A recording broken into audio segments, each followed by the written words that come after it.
Snapshot. The Mariners opened up their series against the Pirates with a win yesterday. It was a big night for hometown hero Cole Young. The Pittsburgh native delivered a go-ahead 2-run shot in the 8th. Andres Munoz registered his 7th road save of the season, and the Mariners won 3-2. Game 2 today, 3:40 p.m. with the pregame show starting at 2:30 right here on Seattle Sports and the Seattle Sports app. Snapshot, brought to you by Miller Lite. When it's game time, it's Miller time. From the Quantum Fiber Studio. This is Bump and Stacy On Seattle Sports. Streaming through the Seattle Sports app and at seattlesports.com. Now, here are your hosts, Michael Bumpus and Stacy Ross. Here we go now. The Mariners get a win over the Pirates, and we dish out some midterm grades. Curtis Rogers in for Michael Bumpus. Curtis, Let's quickly take a look back at what happened last night. Now, we're not a recap show. This isn't post-game. You guys all saw it, but we'll go over a couple quick highlights, what we loved seeing, and then dish out these mid-season grades. Now, I know that typically you might want to do this during the All-Star break, but I think it's fitting to take a look now when Curtis Today's the pointed midway out. point. You're the midway point It's of game the season. 81. Look, mathematically, It doesn't get more midway than this. Than right now. Okay, let's talk about this game. First, so good to see Cal Raleigh with a bomb. The 0-2. Swung on, blasted, right field. This has got a chance. It is gone! Over the big wall in right center field. Cal Raleigh home run. Welcome back, Cal. That is great to see. The lead cut in half. It's 2-1 Pittsburgh. Now, Cal Raleigh isn't fixed. He's not suddenly going to become 2025 Cal Raleigh. I think that ship has sailed. But it felt really good, and I think a lot of Mariners fans, and maybe Cal, needed to see that. And I think there's still a lot of room for him to take a good step forward this season. It's kind of like when your jump shot's not falling. You can relate to this, obviously. I get it. Yeah. When you're hitting the rim, and it's just like over and over. But then you see one swish, and it's like, oh, okay. I still got it. I still got it. And that jolt where you're like, I don't know that the next shot's going in like that, but like I needed to remind myself. I've done it once. Yeah. I can do it again. Yeah. So, great to see Cal hitting a home run last night. Now, the coolest part of last night, outside of obviously Cal getting that shot, was Cole Young. Top of the 7th. Here comes the 1-0. Swung on, blasted, right field. It's high, it's deep, it is gone! Welcome home, Cole Young. A 2-run home run, and the Mariners have the lead. The kind of homecoming you dream of. 3-2 Mariners off the bat of Cole Young. Pittsburgh native Cole Young homering into the right field stands. Talked about seeing the ovation behind the dugout when he came home. Yeah, it's really special. The song I got, my whole family, all my friends in the stands, it was really special. Yeah, that looked like 24 people. It was a lot of people happy to see Cole Young there. I saw Shannon Drayer post a photo from the dugout, a huge group of media around Cole Young, a really cool homecoming for him. And just what a great way for him to meet the moment. Yeah, absolutely. And his first at bat of the game, he grounds into that double play, and I was like, ooh, that's kind of a rough landing in your hometown. You've got all these people in front of you, but like no one's going to remember that now after him hitting the go-ahead home run yesterday. It's all about the last hit. Exactly. Yeah. And I mean, to do it in front of friends and family like that, just really special. Definitely one of the probably like top 5 moments of the first half of the season for sure for this Mariners team. The spot in which he hit the home run and then also doing it in front of his hometown friends and family. I mean, just truly a special night for Cole Young. So congratulations to the Mariners. Oh, by the way, I don't have a highlight about this. I just didn't think to set this aside, but shout out Andres Munoz, who has not it's not like, oh, my God, he's got a ton of blown saves. He's falling apart. Like, the numbers are still okay. Mm-hmm. They're up. Don't get me wrong. But, like, if you didn't watch a second of Mariners baseball and you just looked at stats, you'd be like, oh, he's fine. He's okay. But it hasn't felt like that. Last night did. Last night, he felt unstoppable. And great to see, because he hasn't had a ton of clean outings like he did last night. It wasn't just clean. It was scalding hot. Right, exactly. It was, when you get like metal burning, like you can see the glow of it. That's or like in Ghost when they make pottery. I don't know if that's what we're going for here. I guess I was just Stacey. thinking of crafts at this point. Not really safe. Anyway. Okay. Well. But yeah, great win. Let's give out those grades. I was not thinking we were going to go first 6 minutes of the show talking about, was it Demi Moore and Patrick Swayze? Well, no, it's just when you said it's like when you do like the cast iron, it's melting, and you do like, I was thinking of crafts, and I was like, yeah, it's like blown glass. You know what I mean? Like it's that hot. Kiln. You're talking about kiln. Kiln. But then I which is completely different from that scene in the movie Ghost. We're moving on. Here are the categories in which we're handing out grades. You can join this conversation on the text line 866-979-3776. It's a midterm. Yeah. I always got good grades. Did you? I got decent enough grades. The categories are pitching. Starting pitching and bullpen are separate isolated groups, but pitching will have its own grade too. So it's 3 categories: pitching, starters, bullpen. That's 3. Offense, defense, manager. Those are our grades. Okay. So we're starting off with the pitching staff as a whole. Here we go. And we're going A through F. None of this 4.0 nonsense. Yeah. None of that. None of that. I'm going to go pitching staff as a whole. I'll go with a B, a solid B. Great. And I think that is more carried by the starting pitching than it is the bullpen. Now, there have been some decent arms in the bullpen. Do you want to then dole out the next 2 and just go 3 in a row? Starting pitching, I'll go with a B+. Bullpen, I'll go with a C. The C for the bullpen is due in large part to, I think, Andres Muñoz's performance this year up until yesterday, where he was so good. But it has been a struggle for him at times, where the final 3 outs of the game have been very hard to get to. But also, I like what I've seen from Jose Ferrer. Mm-hmm. I like what I've seen from Gabe Spire when healthy, but also like all the injuries that have happened. It's been a really kind of awkward, herky-jerky go of it for the bullpen to start the season. As for the starting pitching, outside of Luis Castillo's season, I don't have much to complain about other than, a few, starts here and there for like Logan or George Kirby, Brian Wu. But for the most part, 5th best rotation ERA in baseball. You can't complain too much about the results of what we've seen from the starters. I like you, had a better grade for the starters. I'm going, it was hard to give him an A given Luis Castillo's season, but I really wanted to because I think that I'll go A-. And you can think, if you're listening, that that's way too soft, but I just think the pitching is so much better than it was last year. It's healthier than it was last year. It's been a bummer to see Luis's season, though he is older. And I'm almost more disappointed by the tumble that until last night Kirby had kind of been taking, because the upside is there that doesn't exist with with Luis quite anymore. It's been confusing with the piggyback and stuff, but I think you kind of have to remove, hey, what the heck is going on with how you're going to use these guys and that frustration out of the conversation and just look at what's the ERA, how many strikeouts are they getting, are they keeping them in games?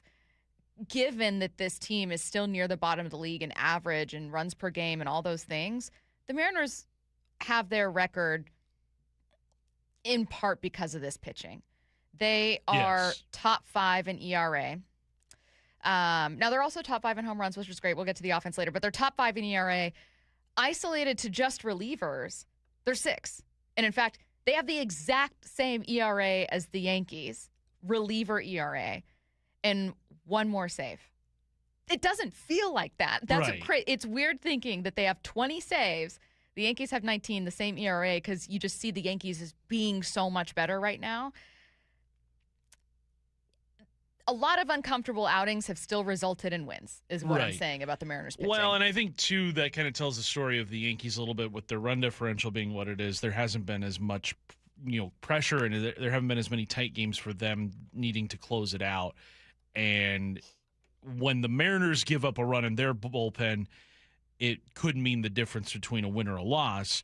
Whereas with the Yankees, if their bullpen gives up a run, it could mean the difference between like a 6-run victory and a 5-run victory. Right. Good point. So, yes, when you put the numbers side by side like that, like it does give a little bit of hope. Like, oh yeah, if you get into a series with the Yankees, like you can actually kind of match them in terms of like arms. So I'm going to go overall B+, and I'm going to go like a B- for the pen and an A- for starters or something like that. Right. Okay. I'm a tough grader. Yeah. So with pitching, we're good. Let's get to offense. Rip off the Band-Aid. D+. Okay. Yeah. It has not. Better than I thought. I can't think of a single. I mean, outside of like Dom Canzone, there really isn't anybody hitting above expectation this season. Luke Raley, I think, is kind of like right where we expected him to be, hitting for a lot of power, striking out a lot, but ultimately a net positive. So he has met expectations. But Julio, for this time of year, a 733 OPS. We all kind of thought his month of May was going to catapult him to an even higher level as the weather warms up, but he has cooled off here in June. Cole Young kind of, I think, right where we expected him to be a little bit. Hopefully, the bat gets going a little bit more. You can't complain all about his defense. He's been incredible. Josh Naylor's disappointed. JP kind of, the batting average not there, but he has been hitting for power. And then obviously Cal, I mean, that season really tough to, especially considering the expectations, not necessarily the 60 home run expectation, but like, just get me 30 and I'll be happy. And I don't know if that's going to be happening. And then obviously the role that Rob Refsnyder was supposed to fill this year has been completely empty for nearly every game. I mean, just 14 hits on the season, a 139 batting average. That's not going to get it done. So that's why I think I'm grading pretty tough on the offense. And look, they haven't scored more than 3 runs in like almost 2 weeks. I think what's keeping it from an F is their overall record, and that they are top 10 in home runs. They have 100 home runs on the season. Yankees have 116. Again, massively different outcomes for those teams, but they have at least had enough pop and contributions, especially from guys like Raley and guys like Dom. Rosarena has been really consistent. It's almost like the grade hurts guys like Randy who have kind of been there. And been contributing. Randy's individual contributions offensively would not be a D.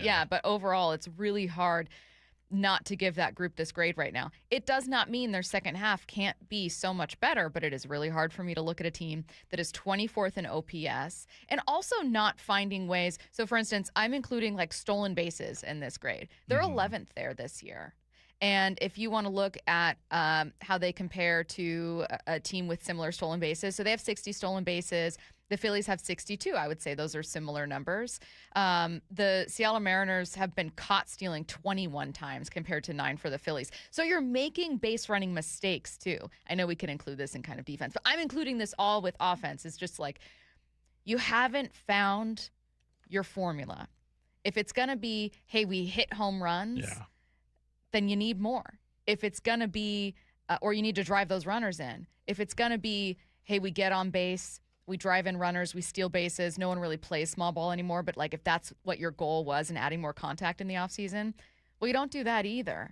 So it's okay if you don't play small ball. Again, no one really does. Right. But you still got to find a way to have an identity offensively. I know this team's overall identity, pitching. Right, that's what they want to do. It's what they do well. I need an identity offensively. And it should be hitting home runs and hitting timely home runs. And I think you can win that way. I agree with Alex Mayer, who was on with us for the dugout, where he's like, people tend to kind of complain about that style of play, but like you can win with that. Right. But you're not doing it enough. Well, and I think, too, this time of year is usually when the Mariners' bats start to heat up. And I think that's been a big concern for a lot of us that watch this team every single day. It's like, okay, you've been playing in environments where the weather is, in the 80s and it's sunny and like you're not having to deal with, 50 degrees and rain and just dreary conditions that are not conducive to explosive offense in baseball. So you kind of wonder, like, are these issues with the Mariners more so something else rather than just kind of lifting the marine layer off T-Mobile Park? Is it a timing thing with a lot of these guys? I mean, it feels like it is for guys like Cal, for sure. Maybe it is with Josh Naylor because he hasn't hit the way that anybody expected him to. So that's kind of my biggest question right now with this Mariners team is like, why are we not following a trend that we've seen a lot in recent years when this time of year you start to see them put up runs more consistently? All right. I don't think your grading's going to get much better here. Defense. Yeah, I'm going to go with a D on that one. Not D for defense, but D for dreadful. It's not been good. And maybe injuries have played a part in the defense not playing so well. Obviously, J.P. Crawford, the decision to move him off of short, I agree with that.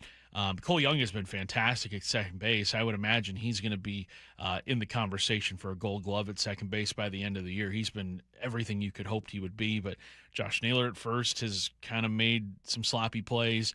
Randy, some of the routes he takes to balls have been adventurous, to say the least. I love that description. And then, I mean, Julio got off to a slower start defensively. He's looked better as of late. He's made some pretty fantastic catches, too, over the last couple months. But all in all, the defense, I mean, if you bill yourself as a team where run prevention is kind of one of your core philosophies, got to do a better job at that. I gave them a D-, and Cole Young's defense, he's been a revelation at second, has been fantastic. We'll see how Emerson continues to grow and develop at short. Obviously, their number one prospect. That was as like a complete player. It's not like, when Williamson came up here, it was like, this guy's defense is crazy. Same with Evan White. So that's not necessarily Emerson, but he's still clearly talented. So we'll see how he continues to grow there.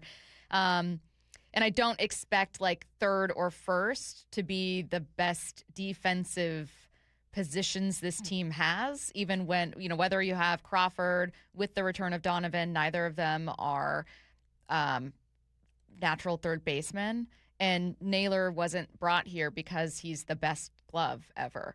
But I think that they can do enough, and that hopefully you just improve down the middle with Cal taking a step forward. His defense was solid before going on the IL, and it hasn't looked as good. So maybe it's just getting back into the swing of things. He's gotten some flack lately from people for not the best moments, especially with plays at the plate, but he is a better defender and actually was a better defender before landing on the IL. So we'll see what happens there.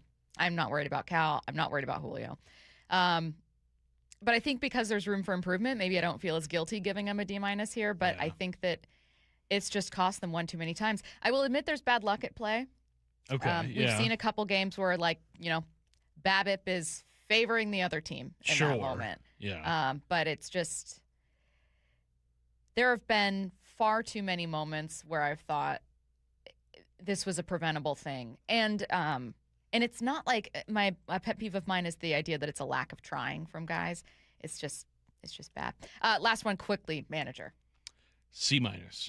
That's what I did. Yeah.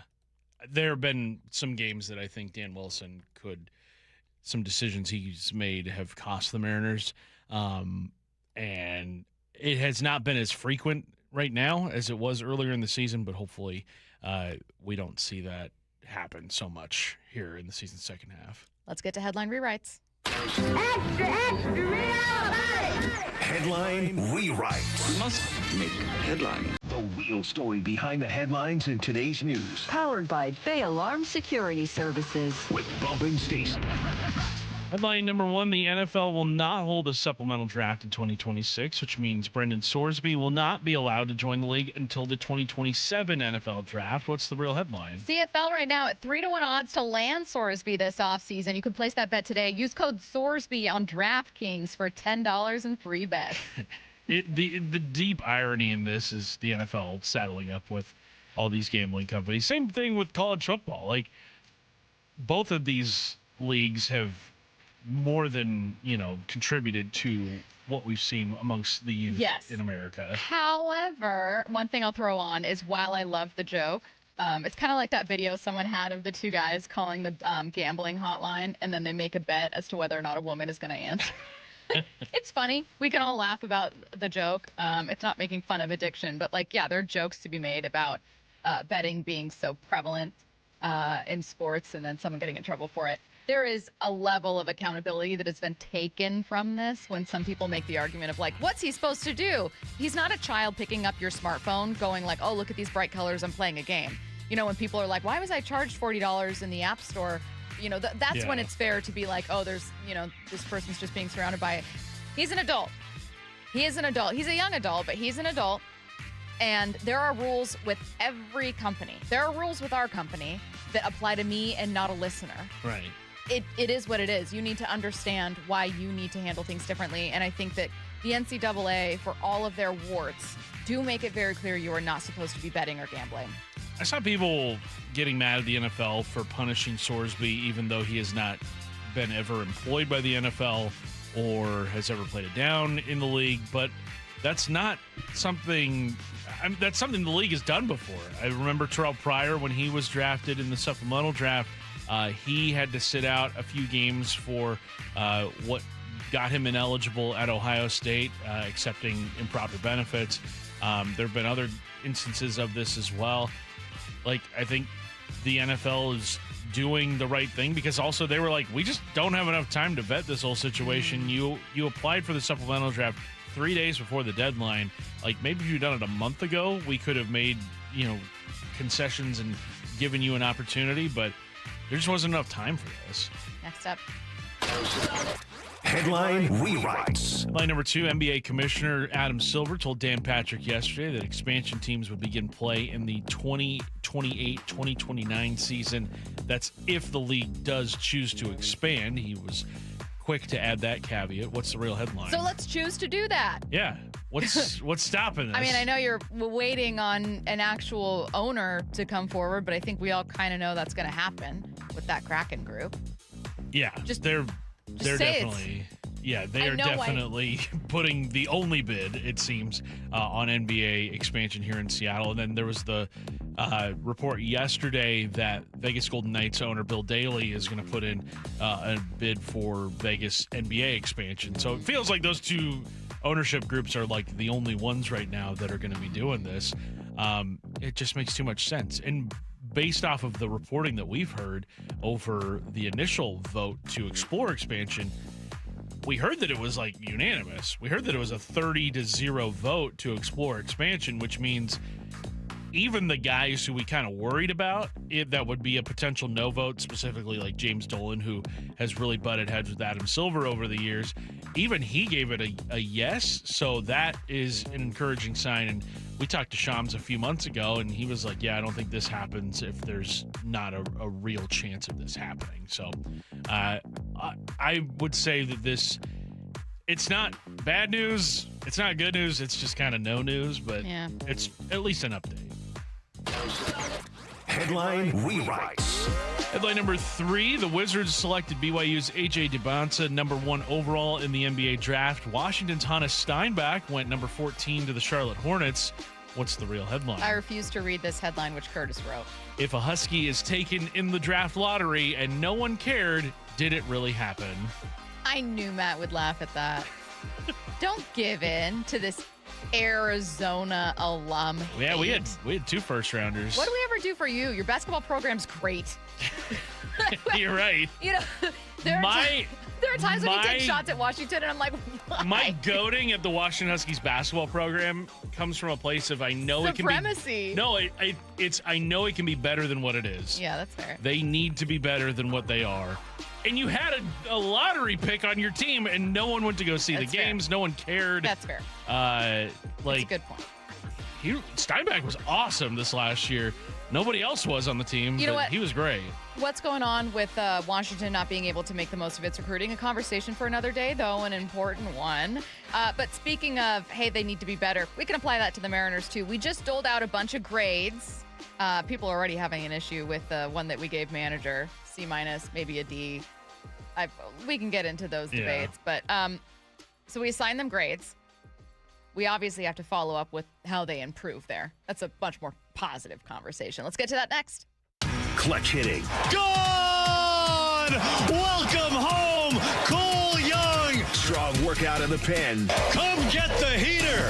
He blows away the Pirates. 1, 2, 3. You get home runs from Cal and then Cole Young. When you get the work they did out of their bullpen, you're probably going to win that game. Today, the M's go for 3 straight. Let's win this series. Mm-hmm. First pitch at 3:40, 2:30 pregame. Hear every pitch of every game on the free Seattle Sports app.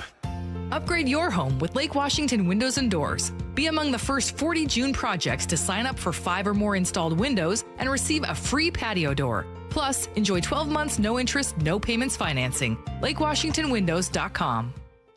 What is that sound? Ugh, that sounds like a plumbing sound. Luckily, there's a company that fixes all the plumbing sounds across Puget Sound. That's All Sound Plumbing. Puget Sound's plumbing experts. Have a sound? Visit allsoundplumbing.com. Guys, I'll never forget the first time I saw somebody get results at our clinic. He was an 81-year-old man who hadn't been intimate with his wife in over 8 years. Viagra had stopped working for him, and he was desperate for help. After several treatments, he walked into my office and told me he couldn't believe the results. Needless to say, this was a very happy man. This man made me a believer in what we do. He had taken pills for years, but he had never fixed the problem. When he came to us, we fixed the problem. Our treatment does what no pill can do. So give West Coast Men's Health a call today. Speak with our clinic manager. Ask him any question you like, how it works, the science behind it, and even the cost. Change your life today, like the thousands of men who already have. In addition to treating ED and Peyronie's disease, we now offer testosterone replacement therapy. With clinics in Redmond and Tacoma, call 206-519-6541. 206-519-6541. Online at westcoastmenshealth.com. How you do one thing is how you do everything. And for 104 years, Wayscarf Ford has treated their customers a very special way, the Wayscarf way. At the end of this ad, I'll share what might be the best offer they've ever opened up to customers. But first, it's important to understand the way they do it and why. For 104 years, Wayscarf Ford is focused on a low-pressure, family-owned approach, serving Auburn, Pierce, and King counties. They aren't just selling cars. They're welcoming people into the family. Stacy here, and I've personally felt that. I've driven my new Ford Bronco Sport from Wayscarf Ford for over a year. I love it. Getting it was exciting and stress-free, but each time I brought it in because of a minor bump or service, their team has been friendly and polite. I always leave Wayscarf Ford with a smile on my face. And now for the offer. Wayscarf Ford is opening up Ford's A-Plan employee pricing to every single customer. It's better than the employee discount. It's the family discount at Wayscarf Ford in Auburn. Free consultations, no fee guarantees, 5-star reviews. J.P. Pendergast with Pendergast Law explains the importance of going beyond these familiar offerings. Accident victims want an attorney, Tom, that satisfies their needs. Someone who handles those needs with the highest degree of care. Pendergast Law offers the no-fee guarantees and free consultations, but these only scratch the surface. Okay, explain more. We make sure that every member of our team is genuinely passionate about helping others. Customer service and communication are our top priority. It's how we take care of our clients so they always feel one step ahead of the insurance companies. Our strong reputation for high standards provides comfort and confidence when it's needed most. Pendergast Law offers the free consultations, the no-fee guarantees, and, of course, they are 5-star rated. But what really makes them different is their genuine passion for helping others. I can't recommend them enough. If you or a loved one has been injured in a car accident, call Pendergast Law. We can help. That's PendergastLaw.com. Mariners and Pirates today in Pittsburgh. First pitch at 3:40, 2:30 pregame. Every pitch, every game, one app for free. The Seattle Sports app. From the people who brought you It's the Dog Park comes. It's a hot spot on your dog's leg. But the internet says you can treat it at home. You're not sure though, 'cause now it's oozing. Protect your dog from injury and illness with Progressive Pet Insurance. Ooh, he's licking it. Super gross, dude. Progressive Casualty Insurance Company and affiliates. Not available in all states or situations. Covered subject to policy terms. Hey, Green Gobbler here. So you've got a clogged drain in your bathroom. Water in the sink's overstaying its welcome. You're spitting today's toothpaste on top of yesterday's toothpaste. You hope that it'd go away. Yeah, clogs don't just go away. I make them go away. I'm Green Gobbler, the only clog dissolver you need. I'm bleach-free, safe for your pipes, and I work. Guaranteed or your money back. 'Cause I never met a clog that was gonna unclog itself. Green Gobbler. Let the gobbler get it. Need a lift? Levitt Machinery is now your authorized JCB dealer in Washington and Oregon. From telehandlers to track and wheel loaders to excavators, JCB equipment is built to work as hard as you do. Whether you buy, rent, or lease, Levitt Machinery is here to support you. With expert service and local parts in stock, LevittMachinery.com. Talk to Levitt Machinery today. Stack it, reach it, lift it, Levitt. Every summer, homeowners wait too long to find a house painter. There are only a few months left of good weather. Don't be the one left out in the rain.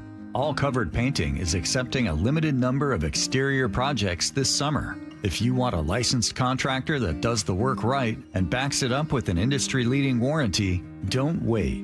Now offering a complimentary color consultation with a designer for specific projects. Get your free estimate at allcoveredpainting.com. From the Quantum Fiber Studio. This is Bumpin' Stacy. Weekdays 10 to 2. On Seattle Sports and 97.3 FM HD2. I almost said get your questions in for what I need to know. We're in this. Wow. You're in that segment. It is 10:30 a.m. We're 30 That's not minutes till into the show. 1:45. We are more than 3 hours away from that. I am going to try my hand. But if you want to get your questions in now, go right ahead. You can. Get Off My Lawn coming up at 10:45, my absolute favorite segment that we do on this show. Normally, Bump does it. Bump is on vacation. Someone very frantically asked us where Bump was, and they said, Get Off My Lawn is today. What's going on? It took them 3 days to figure out that Bump was gone. I think they're a fan of Get Off My Lawn, as am I. It will. I make no promises, but I've always wanted to try it. I'm treating it like, where you're like I don't know how to cook, but I've always wondered what it would be like. Yeah. No, I do know how to cook. That's Just not in the best example. kitchen throwing random ingredients together, hoping it works. So I'm just going to try it out at 10:45, but it also gives us a chance to just have some fun before we dive into a conversation about the Mariners with ESPN's Tim Kurkjian. So excited for Tim to join us. Before we get to that, we began the show, Curtis and I, by assigning the Mariners some midseason grades. We know it is not the All-Star break, but technically it is the halfway point of the season. So we didn't dole out any Fs. We did, though, give some bad grades. Now, pitching was great. Starting pitching had the best grade. Bullpen, second best grade. Offense, defense, and manager could use a little bit of work there. So let's talk about how the Mariners bumped those grades up. Choose where you want to start. Let's go with the pitching. And I think the one thing that would get that grade up is just is figuring out Luis Castillo's role in this season, because I don't know if he is best serving the Mariners in this role of starting pitcher. His next start will actually be a solely Luis Castillo start. It will not be a piggyback, which I don't think he has done in about a month now. So we'll get a good idea of just kind of what Luis Castillo's future as a starting pitcher here in 2026 is. But right now, that to me is the one thing I think holding back the Mariners in being the best pitching staff possible is that they just have not figured out what to do with him. If you're lacking for bullpen arms right now, I think it would make most sense to move him into the bullpen, have him kind of be a guy who chews up 2 innings here or there, 3 innings here or there, rather than pitching him every 5th day. I get that is a big ask of somebody who has put nearly a decade in the game, but also you need to figure out a way to make sure that your pitching staff is operating as best as possible, and also you got to kind of leave room for maybe Cade Anderson or Ryan Sloan potentially at the end of the season. And I think those guys offer more upside right now than Castillo does. Let's actually combine it then and jump to manager. And we'll get to offense and defense, but I think it's fitting that the area that you'd like to see improve most when it comes to pitching is not necessarily just, I'd love to see the bullpen get 1 or 2 more strikeouts. And no, it's the ERA is fine. But there's a lot of moving pieces, and it's kind of messy, and it's convoluted, and you don't quite have a place for Castillo, that making a decision there would, to you, streamline that group and bump up that grade. I think that's very closely connected to the grade we gave for Dan Wilson. Now, I had someone text in, because we said about a C-, maybe a D for Dan. I think Dan struggles with situational baseball. I think Dan is still figuring a lot out about being a manager. Right. And when it comes to in-game decision-making, even little things like going up to a mound visit when you weren't eligible to have a mound visit there, those are little things where I'm like, Dan, what are we doing? Yeah, that's a tough one to... It's tough. There's also things I hear about Dan in terms of his relationships with players and maintaining those relationships in ways that maybe predecessors struggled with at times that are good. And I don't think that enough of us, me, you, and certainly not people that are never around that team, are able to see that and gauge it. And so it kind of is erased from our mind when we're handing out these grades. The other reason I didn't give Dan an F is I don't think piggyback and platoon decisions are entirely down. And so it is hard for me to pin that on him. However, I think that manager grade goes up when those decisions are made easier for Dan. Yeah, and I think that grade goes up too if the communication about those decisions gets to the players in a much more impactful way. And it sounds like everybody got kind of on the same page, or at least, they met with everybody and said, like, here's the deal. This is what we're going to do here. If you like it, cool. If you don't, I mean, we'll talk. But I think just kind of passing on that messaging from the front office and communication. The people, and the people who are actually making these decisions. And I honestly, I don't know if it was very fair of the Mariners to be like, Cal Raleigh is the one really who helps out with a lot of that messaging. It's like, okay, Cal's not here. Like, you got to figure this out. And that's a lot to put on your catcher. I'm not like over here defending Cal, but it's like, how is that not also the job of a manager? Exactly. Like, he was rehabbing in Arizona at the time. He is simply not in the state. Sure. Like, you got to figure out a way. Like, if I'm on vacation, it's normally Matt Nelson filling in for me. And so, like, if people want to contact me for stuff like that, you have an away message. Like, it's like, I'm not here.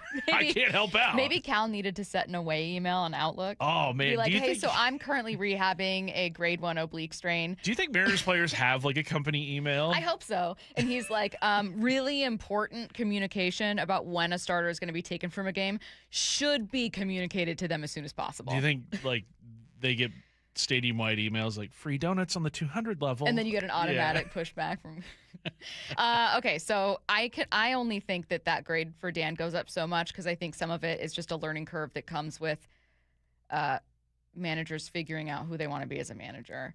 And all managers are going to have weaknesses. I think we know what Dan's are, and I'm not going to sugarcoat what those are, but I also know that we aren't always privy to the things he does well.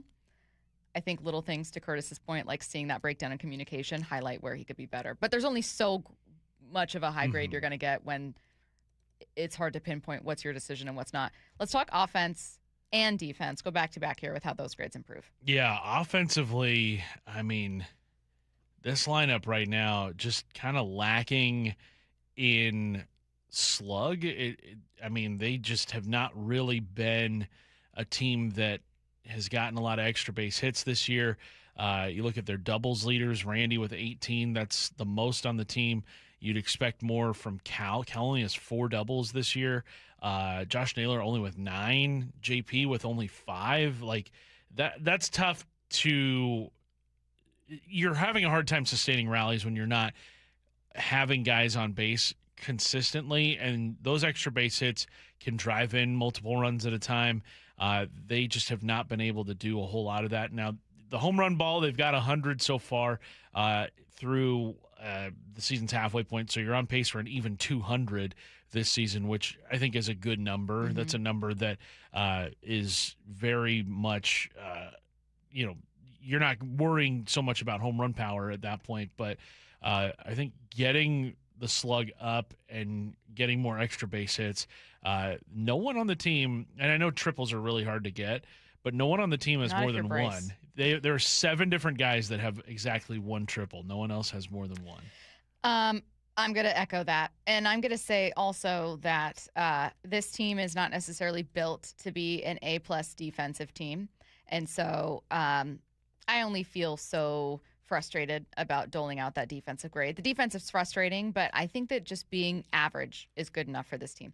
The team was built, in my opinion, to be so much better offensively than they have been. Now, we know that when you're home run reliant or you're leaning on guys like Cal and Julio are kind of central to what you want to do, and both can be streaky hitters. So inherently your offense is going to be streaky. It is what it is. But both have the ability to have so much slugging and so much power and just don't right now, exactly like you said. And so because the offensive grade can be so much better, I'm going to put a little more pressure on that side of it. And I'm going to say that a D or a C minus or whatever we settled on is not good enough for a team with this much power and this much talent. Getting Brendan Donovan back will help a ton. I think especially you brought him in for contact. Like that's the guy that when he was signed as your leadoff bat, you were thinking, oh man, watching 7, 8, 9 against the Jays was such a gut punch. It's going to be so nice to get a guy in here, not hitting 7, 8, 9, but a guy in here who can, add a little more contact. And he's just not been here. And you articulated it perfectly yesterday with that being one of the most underrated losses so far for this team. Yeah, there was a lot of importance on getting him in here, and unfortunately just has not been available. All right, still to come. We'll ask a few of these questions of ESPN's Tim Kurkjian, who's also going to tell us how the Mariners can get better over the second half. That's coming up at 11. Before we get to that, Get Off My Lawn coming your way next. Clutch hitting. Gone! Welcome home, Cole Young! Strong workout in the pen. Come get the heater! He blows away the Pirates. 1, 2, 3. You get home runs from Cal and then Cole Young. When you get that work they did out of their bullpen, you're probably going to win that game. Today, the M's go for 3 straight. Let's win this series. First pitch at 3:40, 2:30 pregame. Hear every pitch of every game on the free Seattle Sports app. Hey, Brock Ewart here with my buddy Dave Taylor from First Mark Insurance. You know, Dave, I love sport. You love sport. And I love sitting with coaches and hearing their game plan each and every week. What are the keys to a First Mark Insurance game plan? It's a great question, Brock. I think there's really 3 keys to a great game plan with us. Number 1 is we want to make sure that our clients have the correct coverage for their unique specific needs. So that's number 1. Do you have the right coverage? Number 2, once we have the right coverage, are we getting that coverage at the most competitive price possible? And then last and not least would be once we have the right coverage at the most competitive price, are we providing world-class service to those customers so that when they need it, they have someone there that's got their back? Those are the 3 keys to a First Mark Challenge victory. And man, am I so glad Molly and I took the challenge. We are one of so many through a decade plus of being a First Mark Challenge victory. You can too. Just simply go to firstmarkinsurance.com, firstmarkinsurance.com. People want to do business with someone they can trust, not be a car salesman. Then they feel more comfortable with you, and the experience is better on both sides. Lee Johnson Auto Family, the LJ way.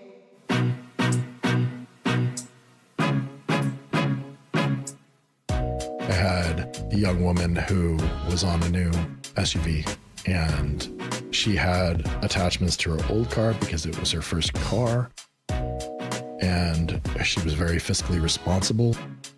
It was almost making her sick. The best path at that point was to let's stop for the night and you go home and take a breath. She came back in the morning and bought the car. She was way happier. The LJ way is the Lee Johnson Auto Family. Hey everybody, Jermaine Kurse with Pacific Northwest Interiors featuring CS Floors. Countertops, window covering, and flooring. From design to installations, Pacific Northwest Interiors has you covered. Come stop in to any of our new showrooms. On October 3rd, Snohomish PUD is hosting the first ever Community Energy Run at the Water Operations Center in Lake Stevens, located on the scenic Centennial Trail. It's a family-friendly 5K where every step supports the Community Energy Fund, helping local families keep the lights on when times get tough. Join the Community Energy Run on October 3rd.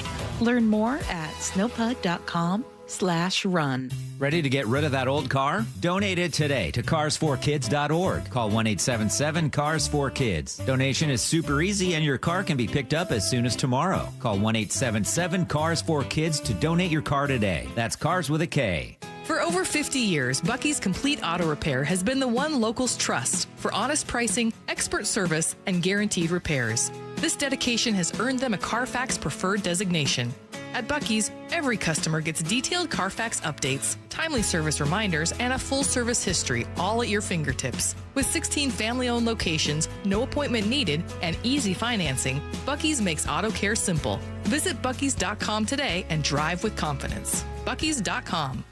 Mariners and Pirates today in Pittsburgh. First pitch at 3:40, 2:30 pregame. Every pitch, every game, one app for free. The Seattle Sports app. Patrick was way behind on his IRS taxes. I was in way over my head. The total amount ended up being somewhere just over $30,000. $30,000. Then the IRS came to collect. Started getting letter after letter. A lien had been filed against me. They were going to basically hang me completely out to dry. He had to do something. That's when I reached out to Optima Tax Relief. Patrick's life quickly got a lot easier. It was very easy, pretty much hands off. They picked up the ball and ran with it. And how'd it go? I couldn't believe it. I had to ask 2 or 3 times. I saved an incredible amount of money. How does Patrick feel about Optima? Couldn't be happier. They definitely helped me. Optima Tax Relief, the best place to call. They're the best in the business. Do what Patrick did and call Optima Tax Relief for a free consultation. Call 800-343-6460. 800-343-6460. 800-343-6460. Optima Tax Relief. Testimonial from an actual client. Some restrictions apply. For complete details, please visit OptimaTaxRelief.com. Do Crohn's disease or ulcerative colitis symptoms keep coming back? Tremfya, guselkumab, may help, with rapid remission achieved at 12 weeks and lasting clinical remission at 1 year. Some even saw visible improvement of their intestinal lining at 12 weeks and 1 year. Tremfya is a prescription medicine used to treat adults with moderately to severely active Crohn's disease and adults with moderately to severely active ulcerative colitis. Serious allergic reactions and increased risk of infections and liver problems may occur. Before treatment, your doctor should check you for infections and tuberculosis. Tell your doctor if you have an infection, flu-like symptoms, or if you need a vaccine. Healing is possible with Tremfya. Approximately 3 out of 10 patients were in endoscopic remission at 1 year, based on areas visualized on colonoscopy, which may not represent the deeper bowel layer or entire GI tract. Individual results may vary. Ask your doctor about Tremfya today. Call 1-800-526-7736 to learn more or visit tremfyaradio.com. From the Quantum Fiber Studio, you're listening to Bumpin' Stacy. Weekdays 10 to 2. On Seattle Sports and 97.3 FM HD2.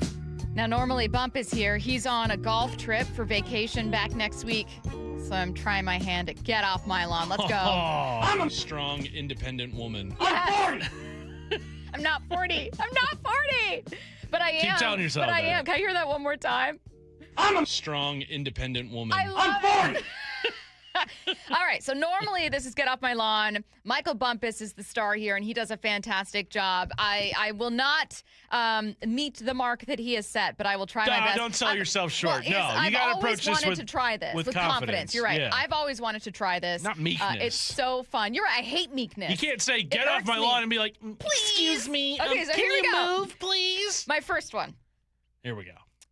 When I am watching the Mariners, and they disappoint me, and they frustrate me, and they drive me crazy. The game ends, and once in a while I'll text you guys something that, I probably will say a more polished version of it on air, but you're letting the emotional moment out. But I'll text friends, Sure. you know what I mean, about the game, roll my eyes, do whatever. And then I go outside. I take my dog for a walk. Maybe I watch a show that I love. I've been saving an episode. Make myself some dinner. My first Get Off My Lawn is just a plea for some people that desperately need to do that. Go outside. For the love of God, go outside. It's beautiful So this time is of year. what happened. I've seen a couple bad takes, but some of them are they make me laugh. And so I saw one of someone making the case for Mitch Garver to be manager, and I found myself selling myself on it. I was like, you know what? I did like that. No, stop it. And so I started laughing because it's there is nothing like a horrible series, like losing 2 to the worst team in the American League, to make you almost buy into the bad takes.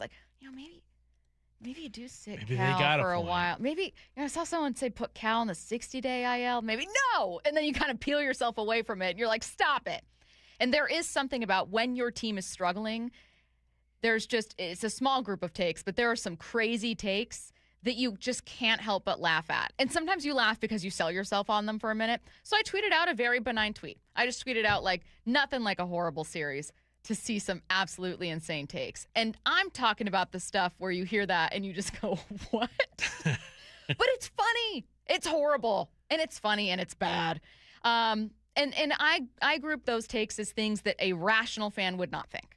That's why it's bad, right? Yeah.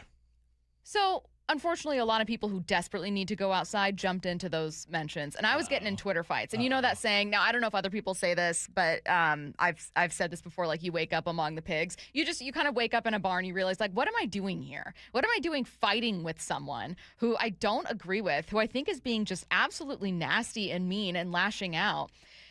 So, who would never say any of this? Who would never to say this? Oh, I had people, someone insulted my appearance. Someone called me a dumb B word. Someone else was repurposing it as though I was like mocking fans. I'm like, first of all, I'm from here. I was born here. We're born into this. This isn't the French Revolution. I didn't pick this. It was picked for me. You're not fighting Marie Antoinette over here, being like, how dare you look down on us fans? You don't even represent the majority of fans. When I think of like the average Mariners fan, I think of like someone like my uncle, God rest his soul, who never missed a game in his life and who would be appalled at someone on Twitter calling a woman a B word or like calling her out or using random strangers online as punching bags because you were annoyed. Go outside. Your team lost, they look bad. Walk your dog. Hang out with your kids. But you know what I mean? But imaginary cloud is what feeds us. That's what feeds us. No, and so what I think people are doing is getting really upset. So go outside is my first rant. I am going to connect it to one more thing. So it's technically the second get off my lawn. I'm a strong, independent woman. I'm 40! And I'm going to stand up for the reporters that get a lot more bashing than I do. Now, I am but a midday host, and I really, while I'm complaining about it, I don't get a lot of people saying too many mean things to me or whatever. Most people are nice, especially in person. No one's ever said anything to my face. But people who work very hard at their jobs, like Shannon and Ryan and Adam and Daniel and all these great people, Ryan, Angie, Goldie, people in the booth who cover this team, when the team struggles, that same group of people get so viscerally angry with them. Yeah. And it's my job to tell you, it is not the job of a beat reporter. First of all, they're not a columnist. That just needs to be a PSA. Secondly, it's not their job to build you a World Series team. And thirdly, it is only their job to bring you information they have. It is not their job to change Jerry DiPoto's mind. Ryan and Shannon and Daniel and Adam and all of these people have told all of us why the Mariners are platooning bats. They have told all of us what Jerry and Justin have said about Ref Snyder. They have told all of us about why Dan decides to go something. Because you don't like the answer doesn't mean they aren't asking those questions. And just kind of like a behind-the-scenes thing, they don't typically ask a lot of those questions post-game. So if you're seeing a 5-minute presser en route, that was one of like minimum 2 meetings they had with them that day. So no, you're not hearing every question that they're asking. So leave reporters who are just trying to do their job alone and realize that what you're doing is projecting your frustration onto people who are just doing their jobs. And just I'll add on, you're not entitled to a World Series, nor is this team entitled to a World Series. But I really hope they get one. That is not on Ryan and them to figure out. That is on Jerry and Justin and that whole crew and all those players to try to work through, to make sacrifices and tough decisions and work their tails off to try to get there. And I really hope they do. I desperately hope they do because, by the way, Curtis and me and Matt and Bump, who's not here, and all those reporters, it affects our jobs way more than anyone else if this team gets to or completely fails to get to the playoffs. It affects us so much more. That's the thing, is that if you don't think local media in this town doesn't want the Mariners to succeed, you're crazy, because every single media entity in this town benefits from having competitive sports teams in this. That game drove you crazy. I have to talk about it for 4 hours the next day. I don't feel bad for you. What do you want me to do? And what do you want me to do on June 24th? You want me to say this team has no shot? No, because I think that's dumb. I think you're dumb if you think that. I think you're being negative. Of course they have a shot. It doesn't mean that, like, I look at them and think they're the best team. They don't look like it. But it's a horrible American League. For the love of God, stop being so nasty. And you know what? If, knock on wood, and I'm doing it right now, this team is fortunate enough to get to and win a World Series, you're still going to be nasty. It's not going to change who you are as a person. Because what you're choosing to do all the time is get mad at random people doing their jobs, or get mad at someone like me who just gets in your way on Twitter, or get mad at people around you, because I'm sure there's people in your real life that you kind of treat poorly. And that's not going to change if your team wins. I hope you're able to celebrate it and have fun, though, because I will be. Yeah. And that's get off my lawn. There we go. Strong, independent woman. I'm 40! Tim Kurkjian joining us next. Think you know the Mariners? Not if you aren't subscribed to the Daily Mariners newsletter from Seattle Sports. That's what they've been waiting for. The latest Mariners news and injury updates, exclusives from Mariners insider Shannon Dreyer. You look at the pieces and how it works. Plus the best takes and breakdowns from your favorite Seattle sports hosts and contributors. The Mariners seem to be trying to build something that I think is a little bit more sustainable. The Daily Mariners newsletter. Monster solo home run. Subscribe at seattlesports.com/newsletter. Hey, Mike Salk here, and cruising into summer, certainly back at Snoqualmie Casino and Hotel. You can cruise into summer with trucks and Harley Davidsons with drawings every Sunday in June. You can earn entries now through June 28th. The big Sunday qualifying drawings go from 4 to 10 p.m. with Sunday night finale drawings at 10 p.m. And then the grand finale drawing June 28th at noon and 11 p.m. 4 guests will get to drive away in a new Ford truck or a Harley Davidson. It's all at Seattle's closest, Snoqualmie Casino and Hotel. Please game responsibly. Valvoline Instant Oil Change presents wisdom from the road. Summer means wide open spaces and a whole lot of extra miles. The last place you want your engine to give out is halfway to nowhere. Out here, low oil or a weak battery is just an ambush waiting to happen. That's why every oil change at Valvoline Instant Oil Change includes an 18-point maintenance check. These techs are trained to help spot issues early and keep you riding easy. Valvoline Instant Oil Change. Change wisely. Longer days, warmer weather, and a stronger you all start at Top Fitness. Hey, Brock Hewitt here, and right now, check out the Top Fitness Big Sale in all 3 of their stores. Every category's on sale. Home gyms, weight plates, dumbbells, treadmills, and stair climbers like I've got. Great deals on display models, too. Have a home gym that needs some help? Get your rubber flooring and all the accessories you need. Get into Top Fitness with locations in Tukwila, Linwood, and Bellevue, or visit topfitness.com for more info. That's Top Fitness, your best place for home fitness equipment.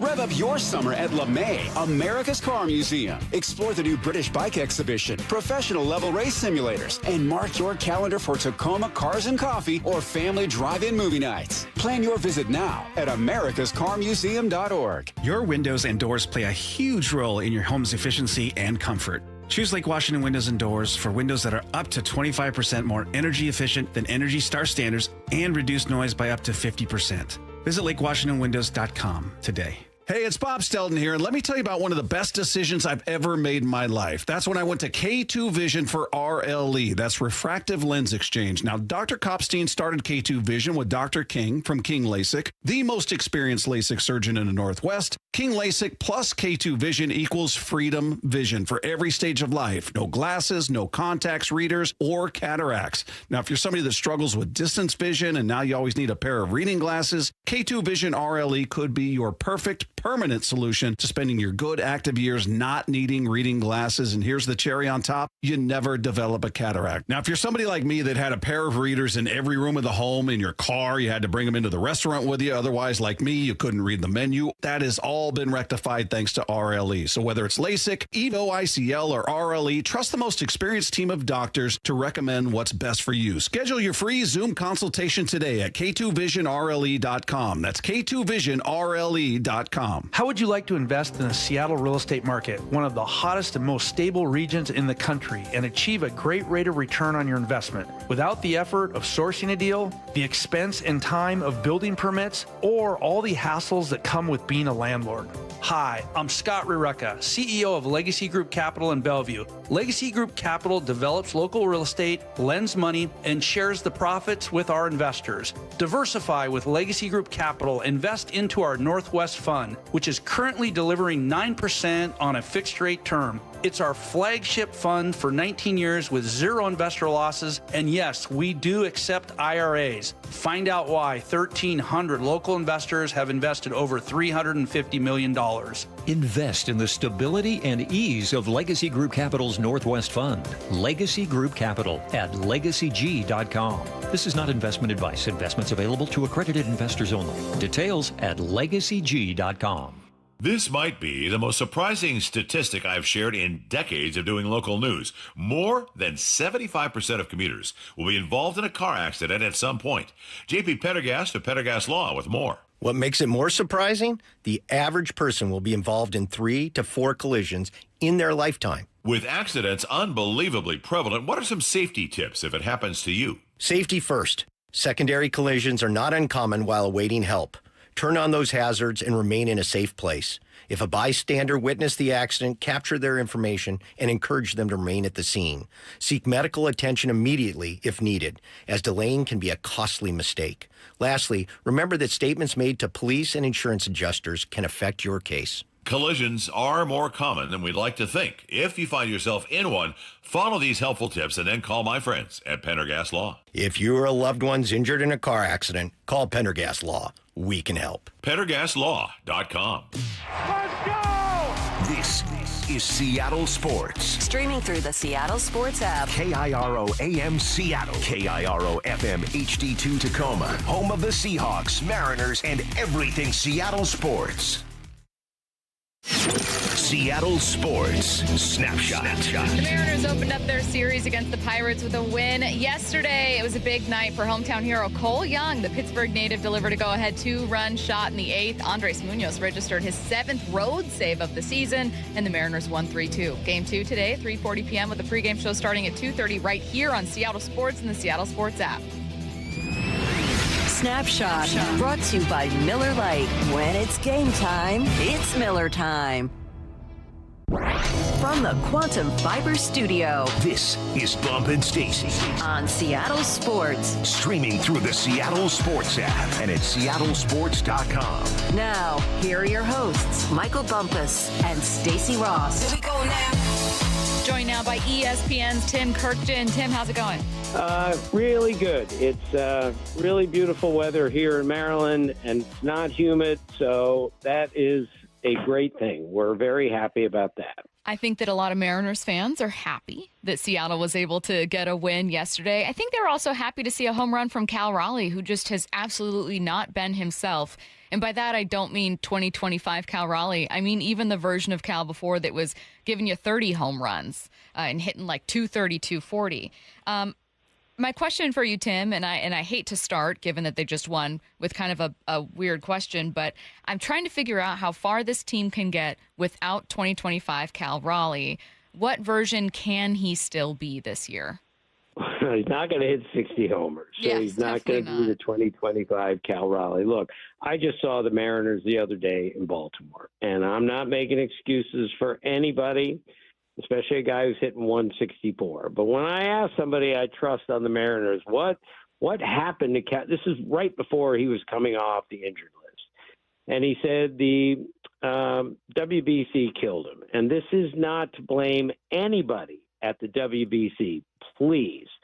But the way it works in the WBC, Cal Raleigh, according to my source, got 9 at-bats in 2 weeks. And that's just not good enough in spring training when you really need as many at-bats as possible to get your swing. And if you're not taking 4 at-bats a game or 4 every other game, you're hitting in the cage constantly because that's what players do now. It's unbelievable how much they hit. I think they hit way too much.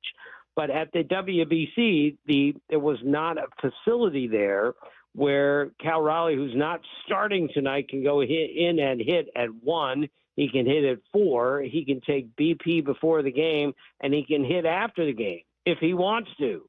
So, again, that was the explanation to me. That was the reason he got off to such a bad start, is that he was thrown out of kilter from the WBC. Maybe that's the worst excuse ever, but I believe there's something to it.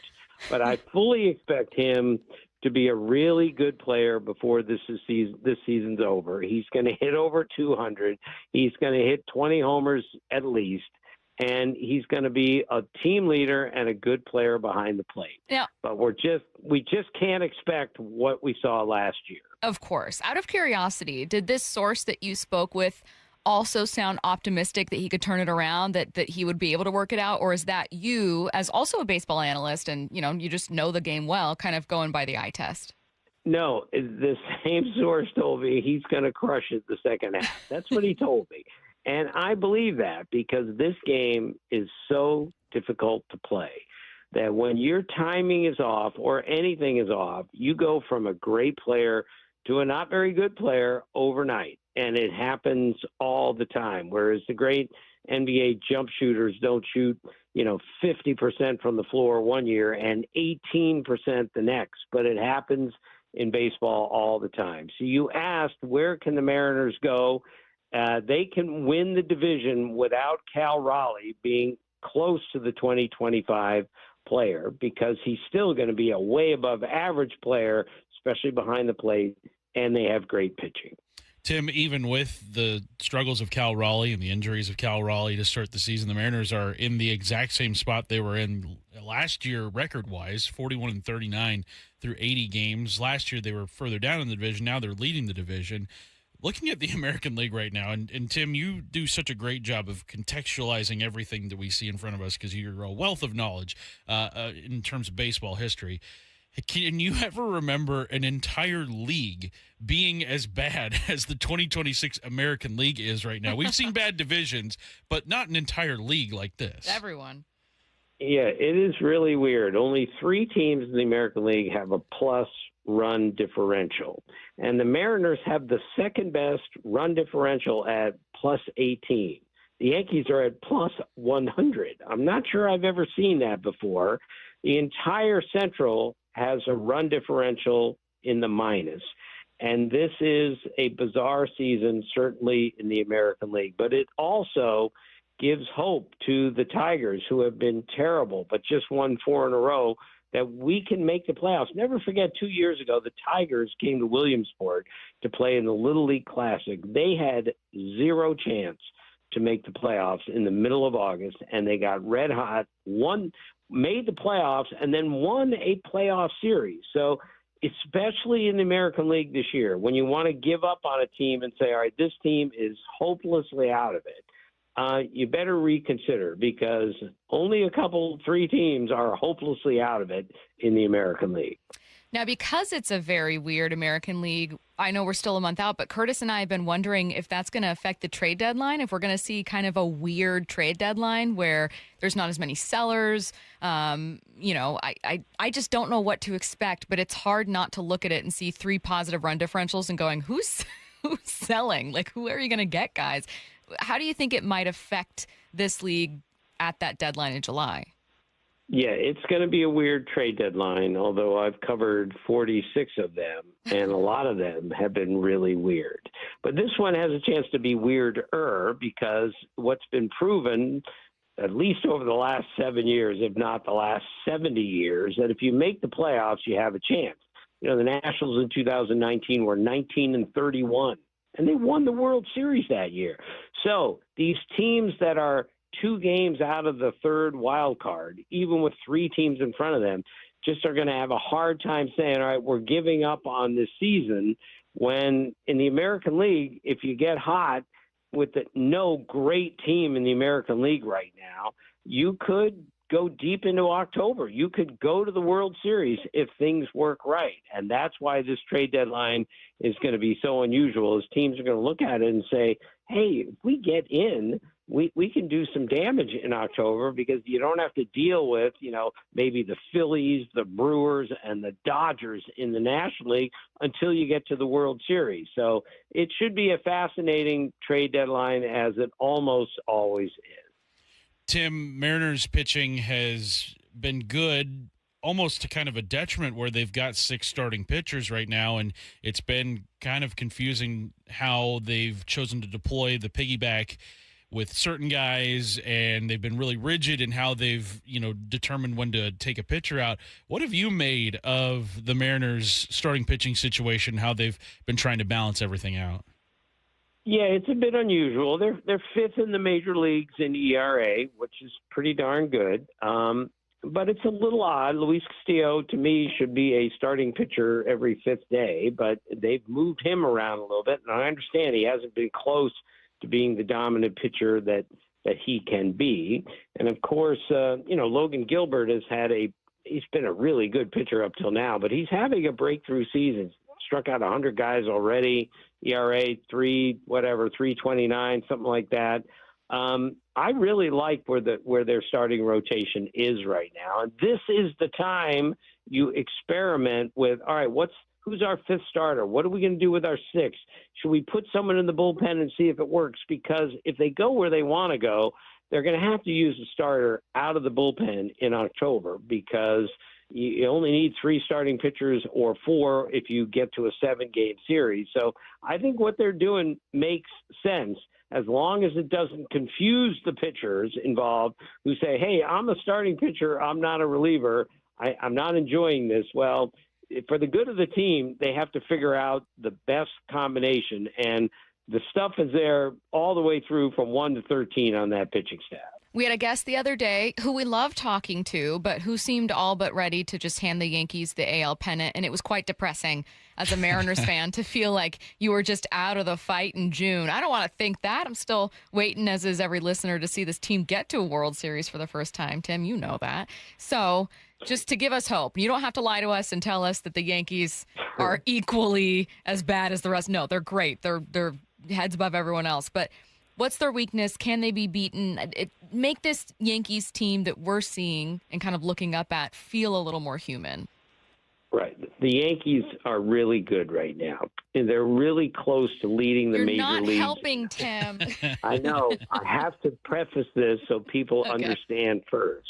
They are leading the major leagues in homers, and they're percentage points away from leading the major leagues in ERA. One team in the last 75 years has finished at the top of both of those categories, leading the major leagues. That's how good the Yankees have been. However, lately they've had some trouble. They just went, 0 for 23 with runners in scoring position over a few games. Defensively, I don't think they're great, but they are way better equipped to handle the Aaron Judge injury this year, with Paul Goldschmidt's resurgence, with Cody Bellinger on the team. But they're the best team in the American League, period. But that doesn't mean that the Mariners can't be better than them in October, because that's entirely possible, because the Mariners starting pitching can match the Yankees starting pitching, and that is really saying something, because the Yankees starting pitching is tremendous.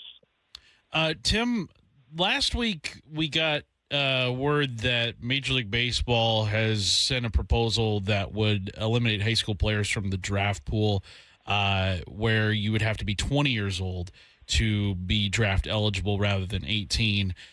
What did you make of that? Because, I mean, you look over the course of baseball history, there have been so many Hall of Famers taken out of high school. I mean, here in Seattle, Alex Rodriguez and Ken Griffey Jr., both high school players, taken number 1 overall. What did you make of that proposal when it came across your wire?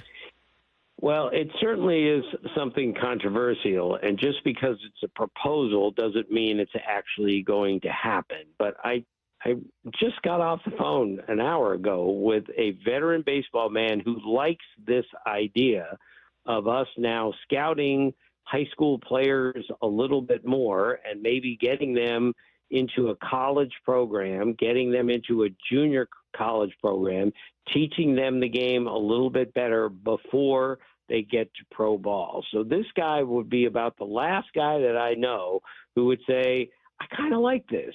But that's what he said. So I am willing to give this idea a chance with, again, the understanding that it doesn't mean it's going to happen. It just means this is one of many proposals that are going to be out there between now and December 1st. Let's just hope they can find a way to make something work. All right. We asked you about the Yankees, who are clearly ahead of everyone, leading in run differential, and it's not particularly close, ahead of the second-place Mariners. I wanted to look at some of the other teams in the American League that are better than we thought they'd be to figure out which of those are real. I'm talking about the White Sox, the Rays. For me, I know that the Rays haven't quite cooled off a ton like they did, but then they're still clearly good, 43-33, which is solid. But I wasn't expecting them to be the second best team in the American League. So I wanted to ask you about the Rays, the White Sox, and then to take it back to the AL West, whether you think that the A's, Rangers, or Houston can catch up. I don't see the Astros doing that. Just they've had too many injuries, even though they're getting a little bit healthier. They've had a difficult run here. I just don't see them making a strong run. And I don't know if Oakland pitches well enough to make a big run at the playoffs. I don't know if Texas is good enough to make a big run, with the understanding that everyone's still in this thing. And if you're 500 in the middle of August, you're still in this thing. So I'm not counting anybody out now. But I think the White Sox are way better than people thought. Their pitching is pretty darn good certain days, and they hit the ball out of the ballpark. They were like 27th in home runs last year. And as of the other day, they were 4th in the major leagues in homers. You hit the ball out of the ballpark, you have a chance to win in today's game. And I have stopped not believing in the Rays. Every time I look up and say, how are they going to score enough runs? How are they going to win with a payroll that low? They always find a way. They are good. I think they're going to the playoffs. But I repeat, I just don't see a dominant team in the American League at the moment. Last one for me, Tim. We'll stick with the on-field drama with the San Francisco Giants. The Rafi Devers situation and Tony Vitello, the manager, his first year has been very interesting to say the least. There was a report last week where Matt Chapman could be on the block, Robbie Ray could be on the block. How did it go from the Giants being just this model franchise in Major League Baseball for such a long time to now it looks like kind of a dumpster fire from observing from the outside? Yeah, well, it's been a really difficult season for the Giants. That's obvious. And offensively, they're basically one of the 3 worst teams in baseball. And it's hard to win in this day and age when you don't hit it out of the ballpark and you don't score runs, because the pitching everybody sees on a nightly basis is ridiculously good. But I'm not sure there's an answer how they went from 3 championships in 6 years to where they are. But Bruce Bochy not being there has quite a bit to do with it. Madison Bumgarner, Buster Posey not on the field. Those are important things. They just haven't drafted and developed and turned players into much better players like they used to. And yes, they'll probably be active at the trade deadline. We've heard Matt Chapman's name. We've heard Rafael Devers' name. But, the question is anyone – we've heard Willie Adames' name, but are people going to take on that kind of contract to improve their team? Because those guys could improve a lot of teams. But if you got to take on a lot of money, that's a whole different question you have to ask. He is ESPN's Tim Kurkjian. Tim, we are always grateful for your time. Always love having you on. Thanks so much. Thanks, Tim. My pleasure. Thank you. Have a good one. Let's get to 4 Down territory. This is 4 Down territory, going inside the game with former Seahawks and Coug wide receiver Michael Bumpus. Stacey, first down to you. What should NFL fans be prepared for with HBO's Hard Knocks? I think that they should be prepared for potentially a boring season. I was talking the other day with someone about kind of our picks for, this guy, Devin Witherspoon's so funny. I think he's going to be a breakout star. And, Ernest Jones, great clippable moments. Sam says funny things, like an underrated funny. And I started at first and had been excited about the different personalities that fans outside of Seattle would be able to see here on the Seahawks. But then I thought, well, wait a minute. Curtis, we know that for years the Seahawks have not wanted to be part of Hard Knocks. We were shocked that they were even going to be part of it. And granted, the league was kind of like, you're doing it. This is you going to happen. You don't get much of a choice. Now, I'm not saying this is great TV, but if I had to guess, I would think that the Seahawks might want to have a boring season, might want to make it to where, we don't have to be on Hard Knocks again. We aren't going to be chosen again. We aren't going to be a fan favorite. We're not going to be, a bunch of clippable, pieces thrown together that you'll see over the season. You're not going to get moments where Devin Witherspoon is trash talking the Rams. Those might be happening, but we're not going to make ourselves the headlines and give you ammo, nor are we going to make ourselves a candidate to ever do this again. I just have kind of settled on, what if it's almost intentionally boring? Yeah, Hard Knocks is more often lately has become kind of an extension of PR for these teams, where you don't see the drama unfold. The last dramatic season I can remember was the Raiders when Antonio Brown. Yeah, when Antonio Brown was Is he going to show up? And then he does show up, and then he leaves because of his helmet, and then they cut him, and that was crazy. You're not going to have anything like that. Is that with Cleveland Farrell when he was a rookie? There was one where it was like 2 rookies were friends, and it was the funniest. Really, it was so adorable. Jonathan Abram, I think was that's the who other it guy. was. They had a great scene of them riding horses together. Sagging down. Ross Tucker, friend of this show, was on with Brock and Salk. He betrayed us. Yeah, wow. Okay. The disrespect has been noted. But no, he was on with Brock and Salk earlier this week and said something about Mike Macdonald that stuck out to you. What was it? Now, when Mike Macdonald got here, we did think he'd be more like a Belichick than a Carroll if you were to choose one of the 2 coaches. But he still got that energy and had total buy-in. So that whole kind of like, well, maybe he'll pretend to be like Bill, the way that Matt Patricia clearly did and it didn't work, was not actually Mike Macdonald's approach to the season. However, he does do one thing Carroll didn't.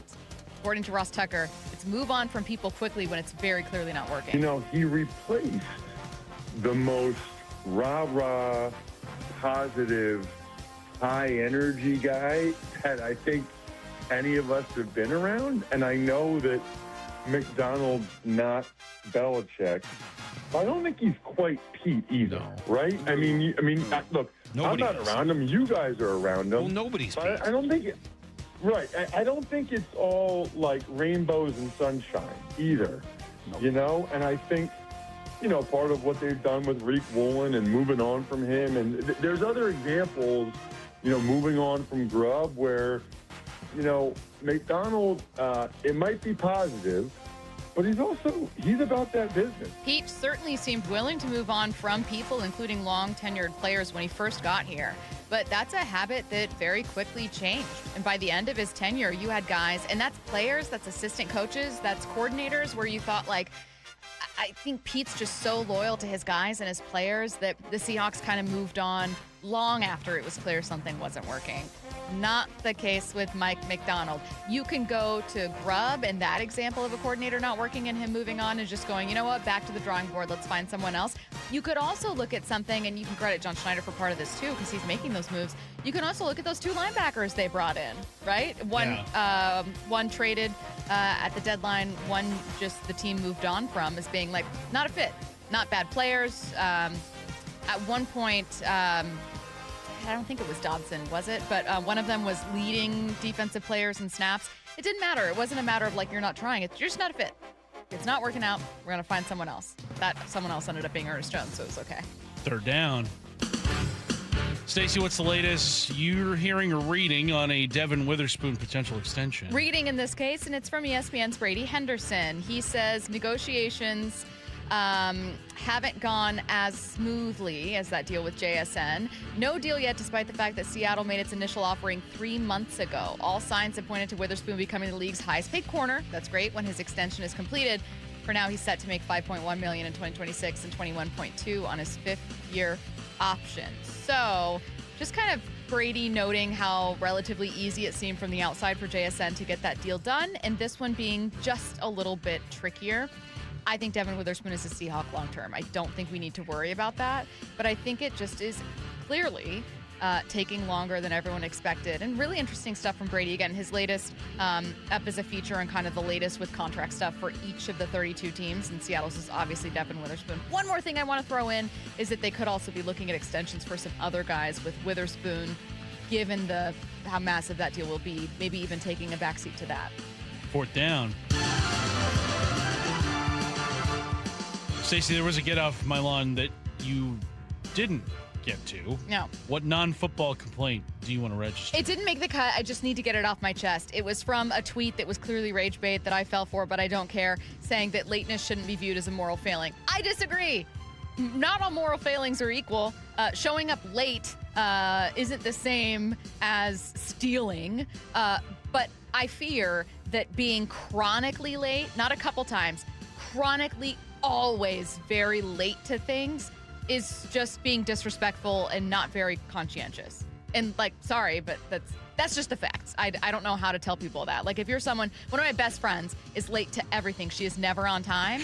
And I remember telling her, just so you know, that is rude to people. Yeah. And she knows that. She's trying to be better about it. She has gotten better over time. But you don't get to be so defensive that people are mad at you for that, man. It's disrespectful of people's time. That's the get off my lawn that didn't make the cut.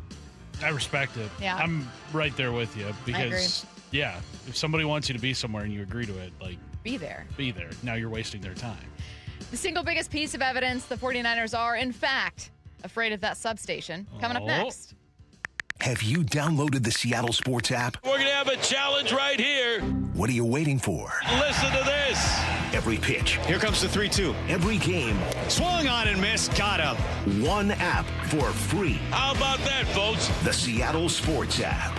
Every game. Julio racing back. Right in the palm of your hands. Makes a leap and makes the catch. Plus the latest Mariners news, insider access, video, and podcasts. They got it. Wow. The Seattle Sports app.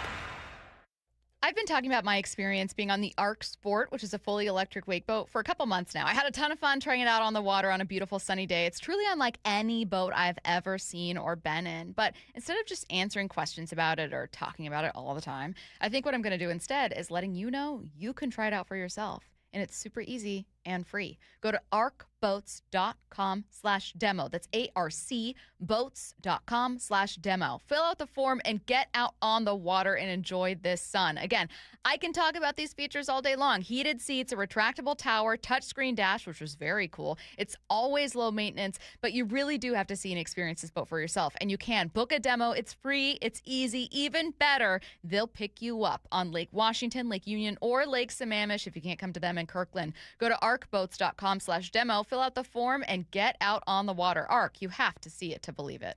The best safety feature on any machine is a well-trained operator. With online, hands-on, in-class, and blended options, Levitt Training helps your team stay safe, certified, and confident on the job. Book your training today. Stack it, reach it, lift it, Levitt. This is for all you guys on Viagra. ED pills are no longer needed. The brutal side effects like 4-hour headaches, blurred vision, and that flush feeling can all be put behind you with our treatment. Here at West Coast Men's Health, we have a better approach to ED. Acoustic wave therapy creates blood flow circulation by safely removing the plaque in your arteries and restoring function naturally. Guys, let me be clear. Pills will never fix your problem. Our equipment is the latest technology, and our medical staff is the best in the industry. So give West Coast Men's Health a call today. Speak with our clinic manager. Ask him any question you like, how it works, the science behind it, and even the cost. If you suffer from ED or Peyronie's disease, give West Coast Men's Health a call today. In addition to treating ED and Peyronie's disease, we now offer testosterone replacement therapy. With clinics in Redmond and Tacoma, call 206-519-6541. 206-519-6541. Online at westcoastmenshealth.com. Hey, John, why so glum? I just got let go. The company's downsizing. This is the third time in the last 2 years. I'm done with this. Have you thought about My Computer Career? I've heard they can train you for a career in IT in just a few months, including cybersecurity and the basics of AI. And you don't need prior training or experience. Now that's a recession-resistant career. Wow, thanks. I'll check them out. Go to mycomputercareer.edu and take the free career evaluation. mycomputercareer.edu, an Elite CompTIA certification partner. Financial aid is available to those who qualify, including VA benefits. I'm David Ortiz. When I lost my mom, she was only 46, and I lost my dad to cancer. It was the worst pain I ever felt. It made me think, what will happen with the people I love when my time is up? That's why I have life insurance. Ethos makes it easy. It's all online, take about 10 minutes, and you can get up to $3 million in coverage. Get your free quote at ethos.com/game. That's ethos.com/game. Paid testimonial. Time spent on application may vary. Online health questions required. What is that sound? Ugh, that sounds like a plumbing sound. Luckily, there's a company that fixes all the plumbing sounds across Puget Sound. That's All Sound Plumbing. Puget Sound's plumbing experts. Have a sound? Visit allsoundplumbing.com. Mariners and Pirates today in Pittsburgh. First pitch at 3:40, 2:30 pregame. Every pitch, every game, one app for free. The Seattle Sports app.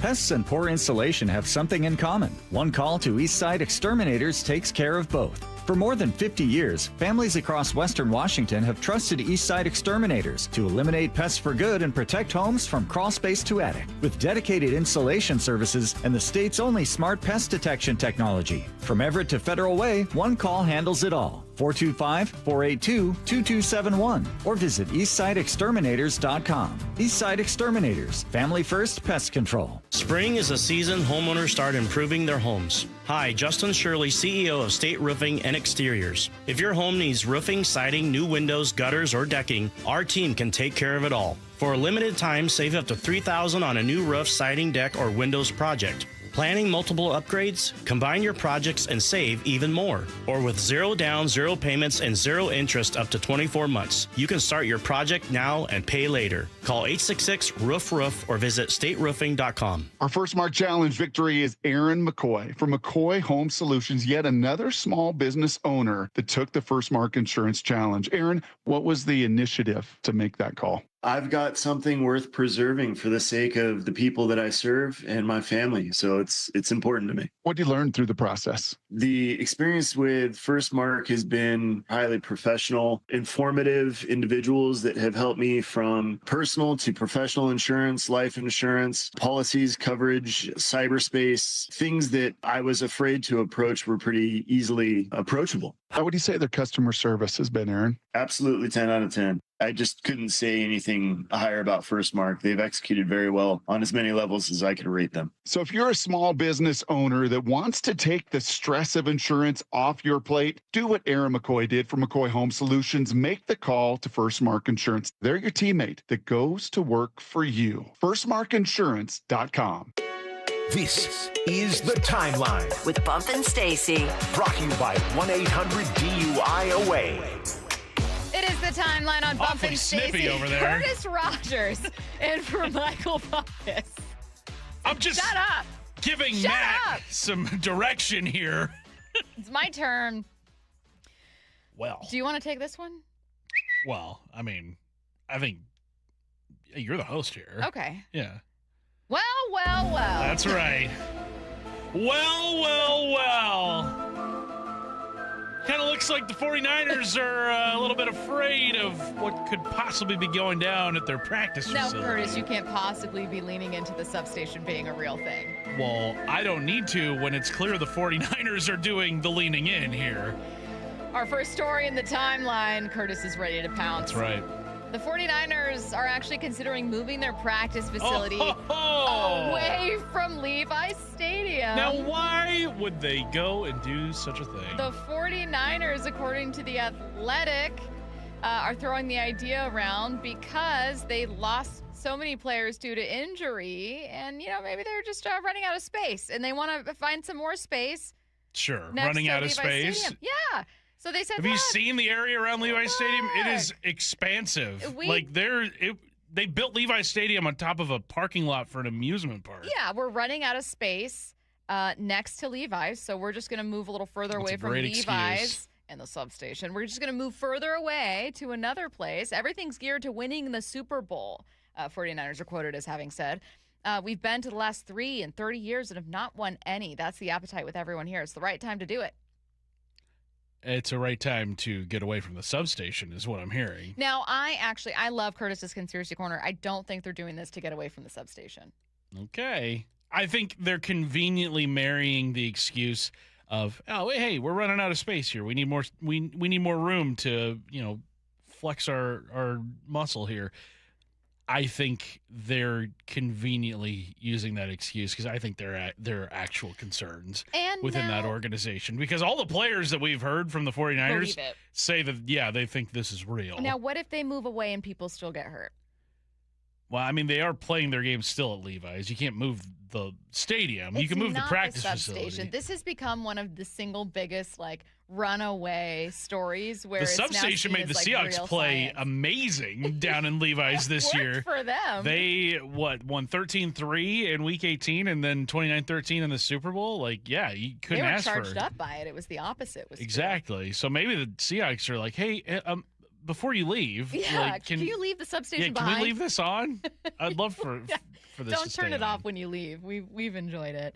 Anyways, that's the latest on the 49ers. I know Curtis would be excited to hear that one because he is convinced that the substation is actually hurting these players and that everyone's just pretending it's not because, as you know, Curtis loves a conspiracy. I do. And it's why we have Curtis's Conspiracy Corner.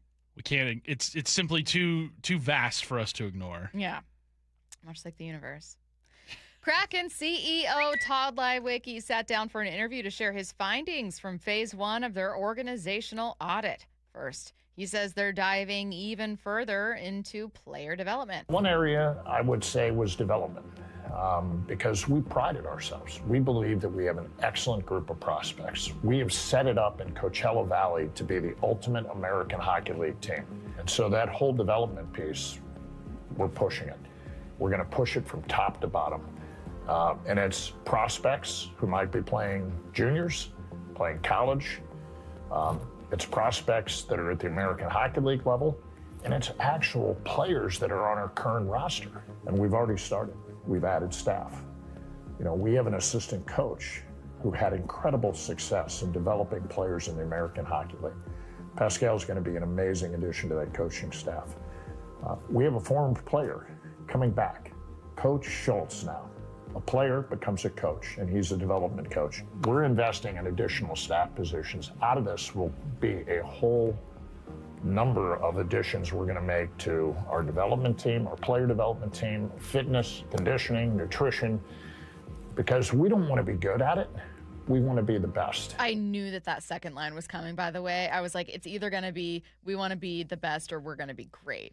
I just knew that I was like, that's so obviously where that line is going. However, I actually found this next part the most interesting, and I think most listeners will too. He said a deep playoff run wouldn't have even been likely with this year's team based on things they uncovered. And to be honest with you, I think that if we had made the playoffs, now looking back, some of these challenges might have prohibited us from going deep.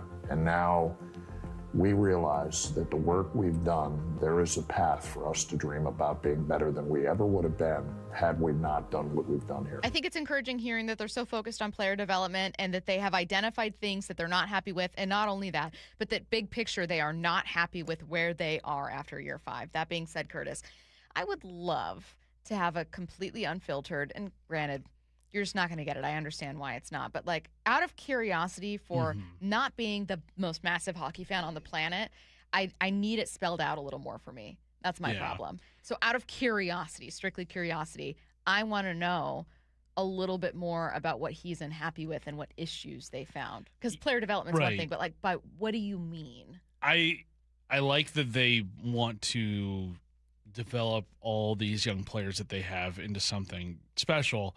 I want to know, what are they doing to improve their talent acquisition, though, outside of, like, the draft? Like, I'm getting a little tired of the consistent top 10 picks every year in the draft. Like, I want to see them pick at the end of the first round, because that means things have gone great for them during the season and they've made deep playoff runs. So I want to know, like, yes, player development is very important, especially for a new franchise and a franchise that maybe isn't nearly as attractive as the ones that have been winning big as of late. You know, Vegas is a huge destination for a lot of these players right now. You just saw the Tkachuk brothers team up in Florida. Tampa Bay's won a few Stanley Cups as of late. So Carolina just won one. But I want to know, like, what are they going to be doing to improve their talent acquisition, not just developing the talent that they have, because we've seen a lot of big names come and go over the last 5 years of this team's existence, and the Kraken have never really been involved in any of those talks. Next and last story in the timeline, U.S. Open champ Wyndham Clark had a random tweet in 2016 saying that he hated Baker Mayfield. Who among us? Weird. So he was recently, obviously, on Pardon My Take, and the guys asked him about it, and turns out maybe he was pretty justified in hating Baker Mayfield. All right, screw it. I don't care. People already hate me. So, no, it's not that bad. My PR team's here. You listen, your PR team's on the hot seat because we're coming up with ideas they never thought of. No, they didn't. They prepped me for everything. They didn't prep me for this one. My girlfriend at the time cheated on me with Baker Mayfield. Oh! That's a fair tweet. Yeah. Okay, yeah. But here's what I will say. Everyone's dying. As I have come to, like, I'm actually a Baker fan now. I think he's a homie. That's your initial response. Right. Like, screw that guy, but really screw the, Yeah, your girlfriend, yeah. Is it true? I don't know. That's a good enough reason to hate somebody. Definitely. That's a great reason to hate someone. somebody. Yeah, I'd hate Baker Mayfield too. I wouldn't have I wouldn't have made up with them. Even if I didn't care about the ex anymore, I'd still be like, I still hate you. Yeah, I want nothing but bad things to happen to you. Nothing but bad things to Baker. A great interview, though. Let's go around the diamond. The Mariners go for a series win over the Pirates today. Pregame starts at 2:30 p.m. First pitch at 3:40 on Seattle Sports. That's Around the Diamond, brought to you by Klein Jewelers Edmonds. You are listening to Bump and Stacy. Curtis Rogers in for Michael Bumpus this week. One MLB insider asked someone with the Mariners, what the heck is wrong with Cal Raleigh this year? And he got an answer. Think you know the Mariners? Not if you aren't subscribed to the Daily Mariners newsletter from Seattle Sports. That's what they've been waiting for. The latest Mariners news and injury updates. Exclusives from Mariners insider Shannon Dreyer. You look at the pieces and how it works. Plus the best takes and breakdowns from your favorite Seattle Sports hosts and contributors. The Mariners seem to be trying to build something that I think is a little bit more sustainable. The Daily Mariners newsletter. Monster solo home run. Subscribe at seattlesports.com/newsletter. Culture is a belief. When we have a new hire orientation, it's pretty impactful because there's a lot of people that don't realize that a car dealer has been in business for 93 years and has, built ball fields. And so then they start asking more questions. And then you go back to the store and you see relationships and friendships and you see legacy employees who have been here for 30 years. And then it's like, why is it different? I can't put my finger on it. What is this? Well, that's culture. You feel it, and then you're like, oh my gosh, this feels really, really good. And before you know it, now that individual is the one fostering that environment of culture. So then when the next person comes through the door, all of a sudden it's like, you can identify it and you say, this person can feel it. And then all of a sudden, what have we just done? We've built culture. Lee Johnson Auto Family, the LJ way. In 2026, Bay Alarm celebrates 80 years of security. With burglar and fire alarm systems, 24/7 in-house monitoring, and local service, our promise to the Puget Sound remains the same. We got you. Learn more at bayalarm.com.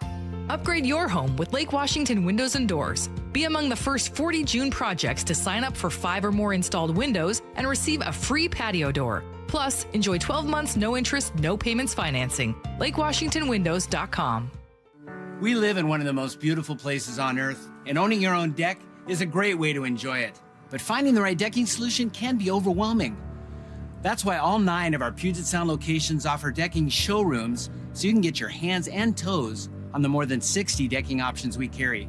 So if you have any questions about building, maintaining, or repairing your deck, contact me personally.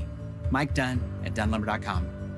TimberTech Vintage Collection Decking. On sale now at Dunn Lumber. Totally rad and totally Snohomish PUD. Slash energy costs and upgrade your crib with rebates on windows, insulation, heat pumps, water heaters, smart thermostats, and so much more. Since 1980, Snohomish PUD has been stoked to help customers save energy and money. Discover rebates and no-cost energy tips at snowpud.com/rebates. Your old water heater's starting to peter. DayandNight.net. Day and Night has $150 off installation of any new water heater, including tankless, backed by a free lifetime warranty. Hi, I'm Bruce. When your old water heater leaks or fails, the damage could be catastrophic. Whether you need an emergency replacement or you're planning ahead before it leaks, give us a call and we'll help you get into hot water again. Get $150 off installation of any new water heater. DayandNight.net. Rev up your summer at LeMay, America's Car Museum. The British Bike Exhibition is now open along with the all-new cafe, El Coriano, which is getting rave reviews. Mark your calendar for Tacoma Cars and Coffee or family drive-in movie night. Have friends, family, or soccer fans coming to town? The trip to LeMay, America's Car Museum will be the highlight for kids and adults alike. Plan your visit now at americascarmuseum.org and experience something new today. Mariners and Pirates today in Pittsburgh. First pitch at 3:40, 2:30 pregame. Every pitch, every game, one app for free. The Seattle Sports app. Patrick was way behind on his IRS taxes. I was in way over my head. The total amount ended up being somewhere just over $30,000. $30,000. Then the IRS came to collect. Started getting letter after letter. A lien had been filed against me. They were going to basically hang me completely out to dry. He had to do something. That's when I reached out to Optima Tax Relief. Patrick's life quickly got a lot easier. It was very easy, pretty much hands off. They picked up the ball and ran with it. And how'd it go? I couldn't believe it. I had to ask 2 or 3 times. I saved an incredible amount of money. How does Patrick feel about Optima? Couldn't be happier. They definitely helped me. Optima Tax Relief, the best place to call. They're the best in the business. Do what Patrick did and call Optima Tax Relief for a free consultation. Call 800-343-6460. 800-343-6460. 800-343-6460. Optima Tax Relief. Testimonial from an actual client. Some restrictions apply. For complete details, please visit OptimaTaxRelief.com. Amy Cox did something smart. She saved hundreds on auto insurance switching to Progressive. And with that money, she decided to treat herself to an anti-aging red light mask. Will she look like a horror movie villain every night? Yes. Will her boyfriend Kevin be scarred for life?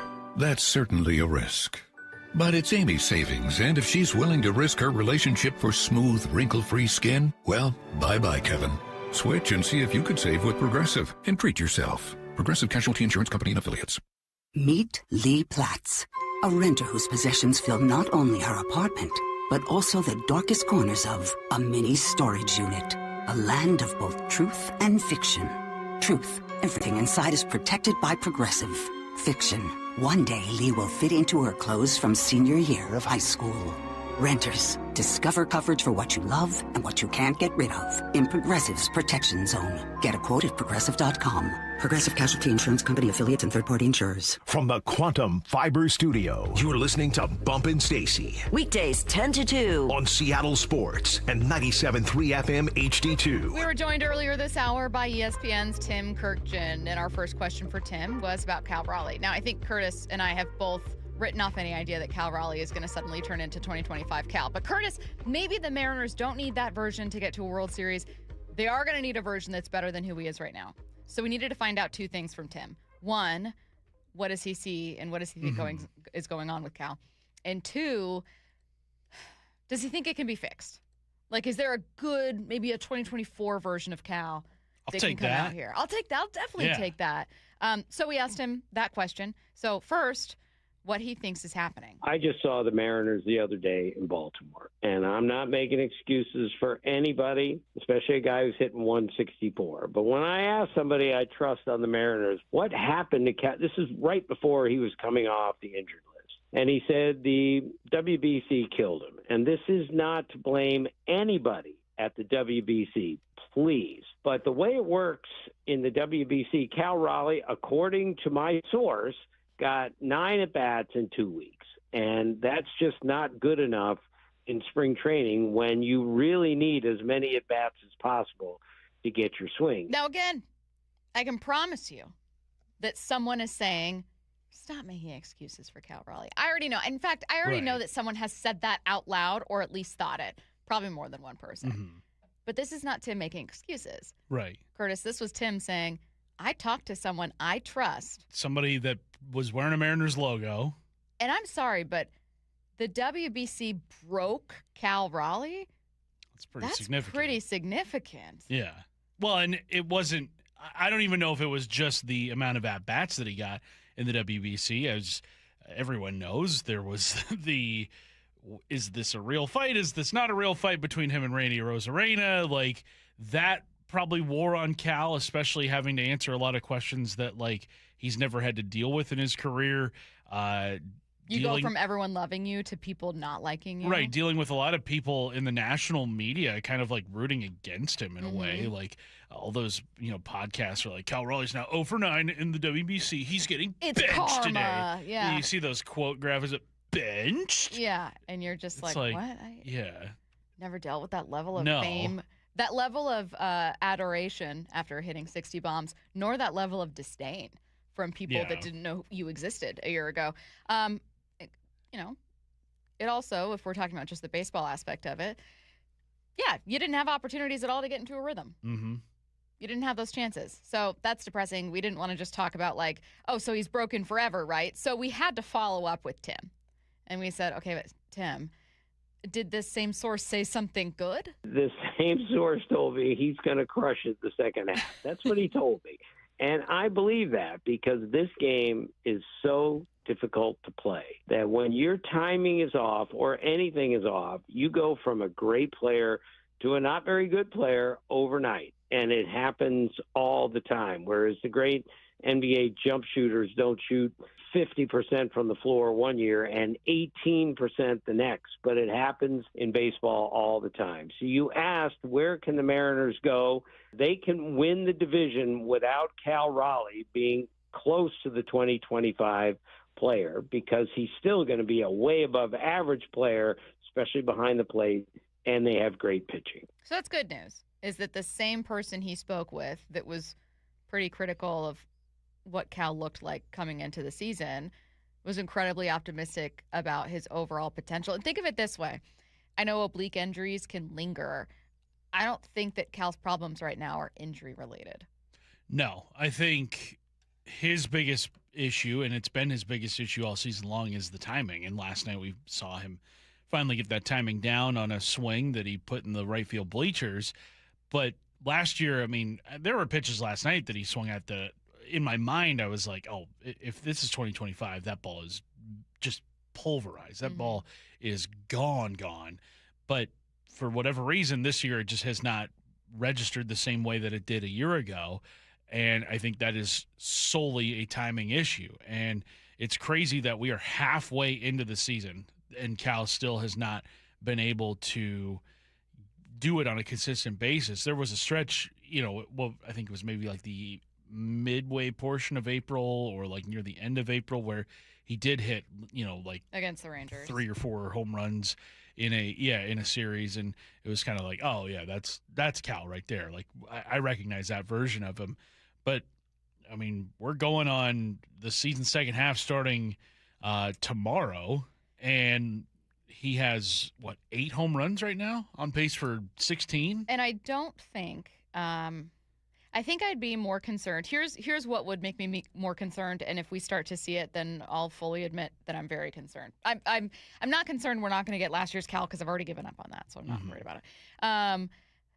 But I think that you need a Cal that's going to give you more than 10 home runs. I would be more concerned if he was striking out very routinely by swinging and chasing up and out of the strike zone, which he is striking out there. He's still swinging at those pitches and not doing any damage against them. Now that's where pitchers are targeting him. He's being pitched differently this year. But he, at least in his initial return from the IL stint, was laying off a few of them. And so I thought that was encouraging. If he had significantly more ground outs than flyouts, I'd be really concerned. And if his bat speed was down, I would be concerned because that would speak to a physical, I don't want to say regression, deterioration, physical issues. And it would also speak to if you can fix timing, which is incredibly difficult to fix in a season, and then that's the only thing that you really need to fix, then you're good. Like if your swing is still right, so you're still putting the ball in the air, like great. You just need to fix the timing. If a lot of other things were wrong, then there was a problem. So if we were looking at a Cal that was grounding out all the time, you're striking out on 3-4 pitches, yeah, I'm really concerned. But right now it's just a Cal that's just, it's like sometimes he's seeing it, he's just not doing anything with it. Right. And how and long? The bat speed is still there. I wanted to right. And I would say, and I mentioned this yesterday, like even with Cal's struggles, I do feel better about the 2026 Mariners compared to last year's Mariners because if this version of Cal was in 2025, I don't think the Mariners sniff the playoffs. I don't think they get anywhere close to the playoffs. Whereas this year, like, it has not gone well for them. And, they're only 2 games above 500 at the midway point. But I think that even with Cal playing the way he has played to this point in the year, there is still a playoff team in there. Yeah. Let's talk about what that playoff team could look like. And most notably, a member of this team that had a huge night yesterday. Yahoo Sports' Jordan Shusterman joins us next. Have you downloaded the Seattle Sports app? We're going to have a challenge right here. What are you waiting for? Listen to this. Every pitch. Here comes the 3-2. Every game. Swung on and missed. Got him. One app for free. How about that, folks? The Seattle Sports app. Every game. Julio racing back. Right in the palm of your hands. Makes a leap and makes the catch. Plus the latest Mariners news, insider access, video, and podcasts. They got it. Wow. The Seattle Sports app. Hi, Andy Klein here. There's something special about a baseball game. The moments and the memories. At Klein Jewelers, that's exactly how we feel about our diamonds. They're a beautiful reminder of life's biggest moments. We're here to help you find the perfect diamond or beautiful piece of jewelry to celebrate your engagement, anniversary, birthday, promotion, or just because. Klein Jewelers by the Fountain in downtown Edmonds. Shine with Klein. Emerald Queen Casino Event Center presents the main event, powered by WFC, Saturday night, August 8th. A night of professional boxing, where champions are made and every punch counts. Contenders from the region go toe-to-toe, ready to prove they belong at the top. Tickets at emeraldqueen.com. Don't miss Fight Night, August 8th at Emerald Queen Casino. Always entertaining. 21 and older, need gambling help? Call 800-547-6133 or visit emeraldqueen.com. Summer is the time to feel and look your best, but I'm not talking about your abs or tan. Guys, I'm talking about your hair. Restore that bald spot, reverse your receding hairline, or add volume to thinning during Advanced Hair's once yearly summer savings event. Advanced Hair's simple one-day treatment begins to regrow your very own hair the very next day, and they guarantee your new hair will grow. They are the team that addressed my hair loss, and I recommend them to everyone. Take advantage of your flexible summer calendar and get the most hair for your dollar. Advanced Hair's summer sales event is on for a limited time. So get the details and schedule your free consultation today. 425-449-8185. One-day treatment, life-changing results. With Advanced Hair, your new hair is guaranteed to grow. Check out the incredible before and afters and make the call now while their summer savings event is still on. That's 425-449-8185 or advancedhair.com. For 250 years, America has been built by hardworking people, and PAR is proud to celebrate that legacy. This summer, save on grills, fasteners, and American-made cabinets. Visit par.com for sale dates and details. PAR, where the builders go. Hey, Brock Ewart here for my friends over there at People Come First Construction Group. You know I love my acronyms, PCF. They designed and built our outdoor living space for Molly and I, and we just loved it. And right now, PCF is making it easier than ever to get started on your new dream deck with 50% off your custom professional design and architectural drawing package. That means you can save over $9,000 on your project. And with 12 months of no interest, no payment financing, you can design your deck now and pay later. You know, most people who start with a design package end up with the exact outdoor space they've always wanted and dreamed of. This offer is your first step. Do what we did and contact PCF Construction Group today. Get your project ideas, browse amazing photos, and find all the offer details at PCFgroup.com. That's PCFgroup.com. Making your outdoor space your favorite place. With People Come First. Every job's different, so why not your equipment plan? Rent it when you need it. Buy it when you're ready. Levitt Machinery makes it easy to get to work. Need a lift? Stack it, reach it, lift it, Levitt.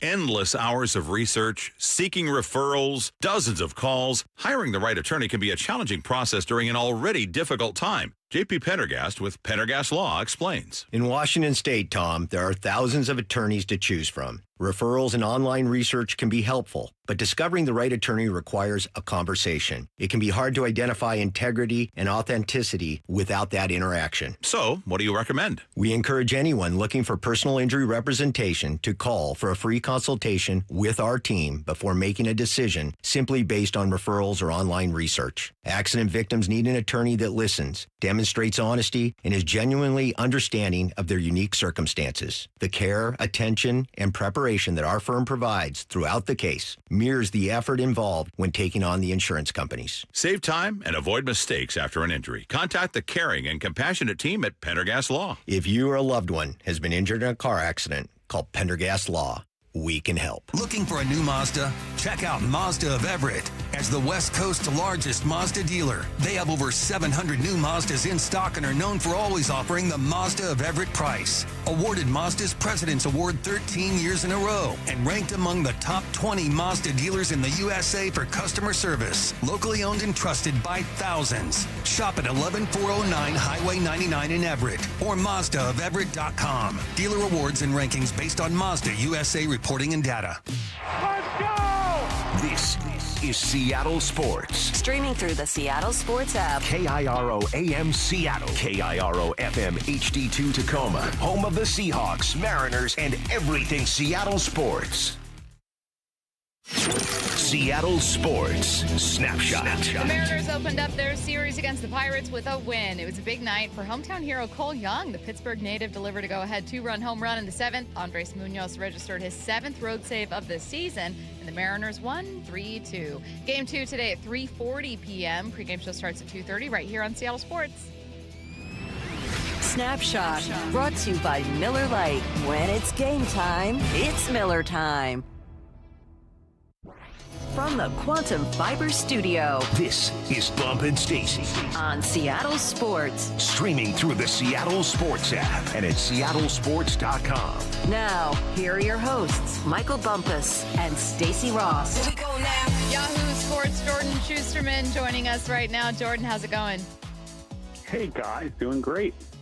I wanted to start by actually asking about kind of the hero of last night, and it was fitting because Cole Young returning to his hometown, Pittsburgh native, with a go-ahead two-run home run in the seventh for this team, ultimately leading to that final score of 3-2, big Mariners win. I just wanted to kind of start there and talk about his season, and especially that moment. It felt like a very baseball moment to me, just that kind of romance of baseball. Oh, for sure. I'm sure Cole Young's been looking forward to this trip no matter what. And then to be able to deliver a big swing like that. I know we've seen the power kind of show up in flashes, but that was a huge moment for him. And yeah, this is really cool for me personally, just getting to see him. I actually saw Cole Young in high school that senior spring in 2022. And I was in Pittsburgh and I got to see him. And it's funny. I remember seeing the three ground balls to second base in a high school game as a hitter. And I was like, what's so special about this Cole Young kid? What's going on? Big deal. I know it was totally unfair to judge any player on any game, but in a high school game, you think, oh, this is a hot shot prospect. And so then fast forward, the Mariners take, and I'm like, oh yeah, that kid that grounded out the second 3 times is supposed to be a big deal.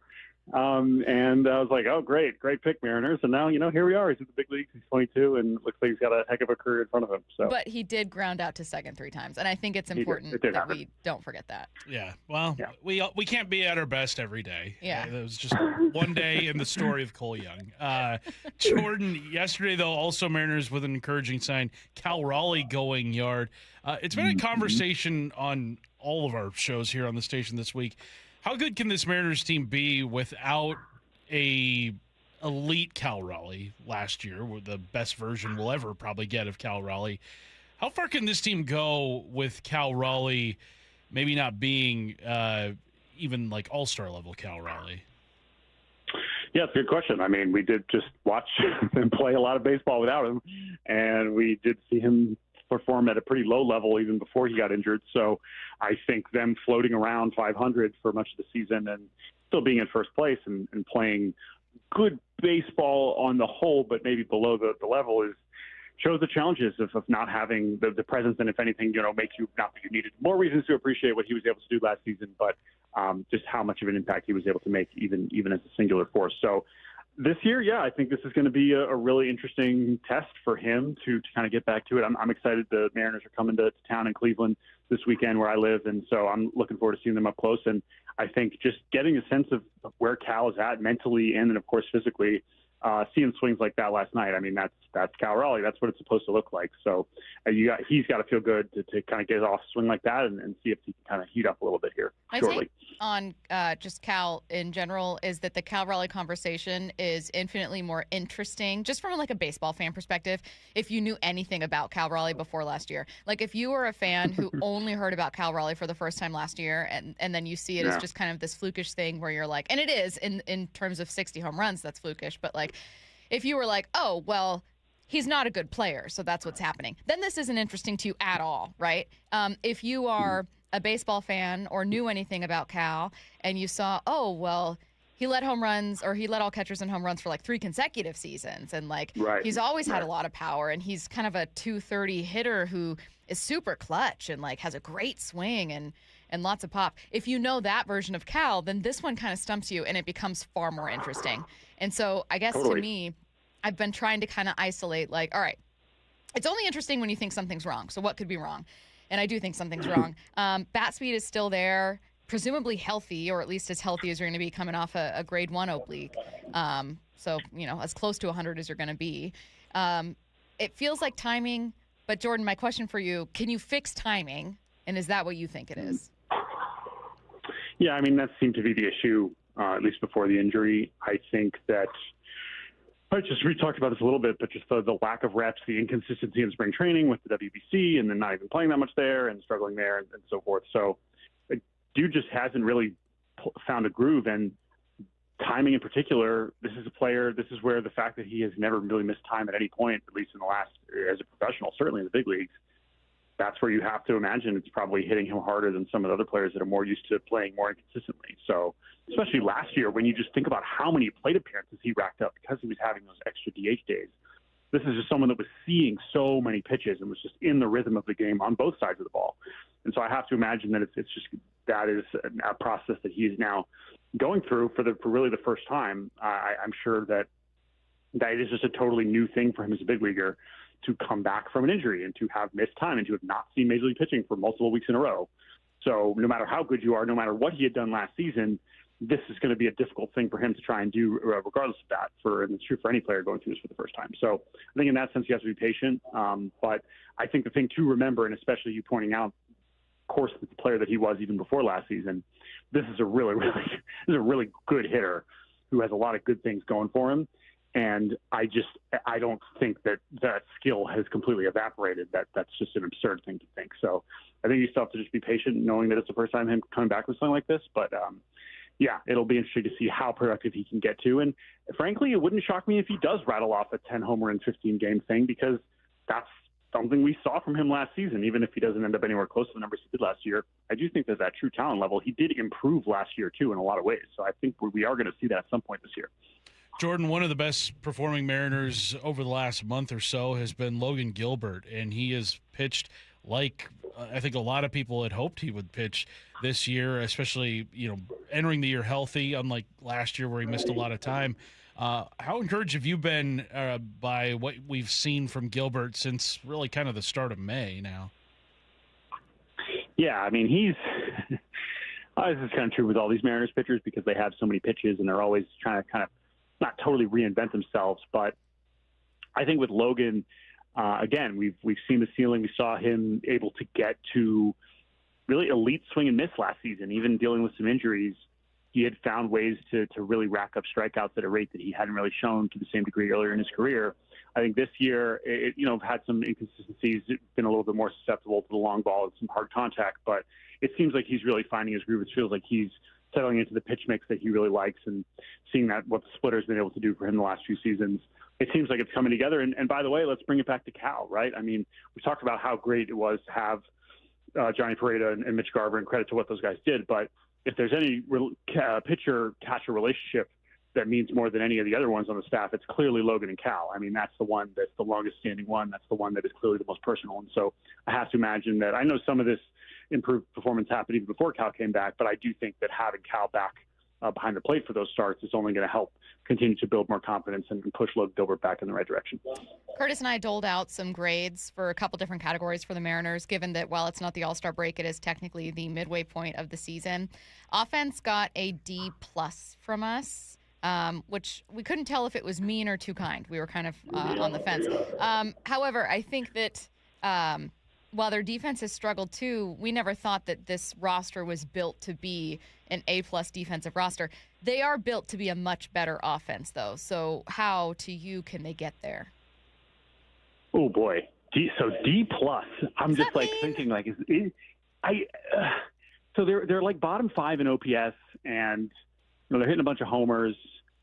But they've just been missing so many guys. I think I would go C-minus. Okay. There's an argument for D-plus. But we also just haven't seen the team that it was supposed that the one that we were putting in the projected lineups in spring training and after they traded for Donovan. How many games have we seen that team? 10? If that. These guys have been so in and out, and now we have more guys out. Randy in and out. So I have to give them slight pass there. That said, you still have a lot of guys underperforming what you were hoping for, whether it was Julio for the first month, Naylor, frankly, for a lot of this, obviously what Cal was doing for the injury. So it's not to totally shield them from that, but it's not like they've had the full team operational. As for the defense, I think that has been in some ways even with the concerns going into it, maybe even worse than you sort of thought. Hopefully that trends in the right direction in the second half. Jordan, you are coming to us live from the MLB Draft Combine in Phoenix this week. And last week there was the story of MLB's proposal about raising the draft eligibility from age 18 to age 20. Obviously, you're amongst many members of the baseball media there, and also amongst players and coaches too. What has been kind of the general consensus in your conversations around that with everybody there?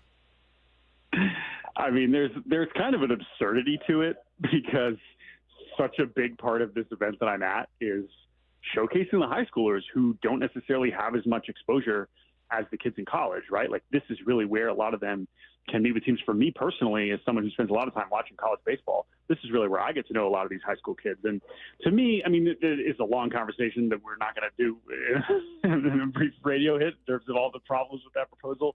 But in a very simple sense, and this is something that people are talking about here, but I just wanted to, the one that I feel strongest about, it's just homogenizing the paths into Major League Baseball and making it even harder, shrinking the minor leagues, having shorter draft, fewer spots, to make it that much harder for kids to even get into this. It's sad, it's frustrating, and it's taking away something that makes the sport beautiful, which is that they're not all being drafted out of the same handful of schools. They're coming from all over the country, all over the world, from high school, from junior college, from the East Coast, from the West Coast, from Canada, from Puerto Rico, at different ages, at different paths, and trying to just funnel all of them into the same, handful of great college schools who are capable of developing at a high level. I just hate that premise in terms of what it does for the beauty of just the diversity of what it means to get into professional baseball and start that journey towards the big league. So that's why that's even removing all the financial elements of it, which are obviously much more relevant in the these are CBA negotiations. Of course, the money is important, but for me, as someone who cares about these kids' stories and how they get there, taking away high schoolers and trying to just offload all the development to college I frankly just think it's a ridiculous proposal. And I also frankly think it's one that's not actually going to be relevant once we get into the meat of these negotiations. Far be it from me to revel in the misfortune of others. It's just not who I am. That being said, I do love fun conversations, gossip once in a while. And so I'll also take advantage of you being out there talking to lots of folks in the baseball world and kind of ask for kind of your hot mess front runner right now. What's the big story that you find you and a bunch of other voices in baseball cannot get away from right now? So you mean just league-wide? Just league-wide, yeah. Who's it's Boston. Yeah, totally. I think we've seen, it feels like Mets, Tigers, Red Sox have been kind of taking turns being laughed at this season. I do think that Boston is in a pretty unique spot in that regard right now. I think the Mets are also still right there. The Tigers slowly starting to turn it around. I would say that is one. And yet, it's ironic though, because Craig Breslow, for all of his faults, he's drafted pretty well. And there's something that they are doing well, but you got to be good at a lot of things if you're in charge of a Major League Baseball team. And clearly they've fallen short there. Oh, I'm sorry. I'm completely missing the most obvious one ever. It's the Giants. Hello. The Giants. I don't know what you were like, wait, guys, Jordan, what do you mean? What the Giants? Look at the Giants. What is going right for them? So, and they're not drafting well either, for that matter. So that's another one where, with all due respect to Bryce Eldridge, who's basically the only bright spot in that miserable season on and off the field, yeah, I think the Giants. I think, man, they might even be above the Red Sox. So I'm glad I got to that correct answer by the end of that rambling. So you're saying a lot of choices to a lot of Mariners fans who have been very emotionally invested in this season and it hasn't gone so well. You're saying it could always be worse. So much worse. Oh my God! Like, it's not that Mariners fans aren't allowed to be disappointed or frustrated in this stop and start, and that they aren't running away with this division that seems to be non-competitive. Like, totally. Like, everyone's in their own bubble, and that's fine. I get that. But as someone who covers the whole league and is constantly comparing and contrasting these situations, yeah, my goodness, there are so many other teams in far worse situations. Last one from me, Jordan. Yesterday, Stacey and I had a conversation about Luis Castillo and, like, what do you do with him? And a lot of people are kind of like, well, maybe you find a taker for his salary. And it's like, that's going to be tough to do here in 2025. But then we got to thinking, well, what about this offseason? And if there's a potential for a salary floor, doesn't that make him maybe a little more desirable for these teams that aren't at the salary floor, the at least proposed one of like $170 million? What do you do with Luis Castillo? Because it just feels like right now the Mariners are just kind of stuck with this. Yeah, we were actually talking about that. Just me and my Yahoo colleagues were talking about just trade candidates, and this is not like sourced or anything, but like I do think that Castillo is the pitcher most likely to get traded this season among the Mariners. I think after the year you could see them exploring, once we really are like, okay, Kate Anderson, like we're not just going to force you to be in Arkansas forever. Maybe George Kirby could be in that conversation too as he approaches free agency, depending on how he finishes the season. Castillo's just hard. To your point, it's like, who's going to take on that salary? It's not that much and that many years. And to that point, I think that he could still be in play for teams that right now are willing to spend on pitching and are willing to probably not, if they're willing to take on that contract, which isn't necessarily that long, they might not have to cough up that many prospects to get him. But I still think that they'd rather just keep as much depth as possible. So I don't know. I think it's going to depend on how much other pitching ends up being on the move to where a team would be that interested in considering him as an option. It would not shock me if he is traded at this deadline, but I don't think it's plan A. I don't think that they're just like, can't wait to offload him. But depending on how the rest of the starting pitching market shakes out and which other teams could be in the mix there, I think it's at least plausible he could be on the move before the end of the season. Jordan will be on with us next week, but if you need your baseball fix before then, and you will, make sure you are subscribed to Baseball Barbie Cast, hosted by Jordan and Jake Mintz. Thanks, Jordan. Thanks, Jordan. Thanks, guys. Talk soon. See ya. Let's get to headline rewrites. Extra, Headline rewrites. We must make headlines. The real story behind the headlines in today's news. Powered by Bay Alarm Security Services. With Bump and Stacy. Headline number one, the NFL will not hold a supplemental draft in 2026, which means Brendan Sorsby will not be allowed to join the league until the 2027 NFL draft. What's the real headline? CFL at 3-1 to land Sorsby this offseason. So you can place that bet today. Use code Sorsby on DraftKings for $10 in free bets.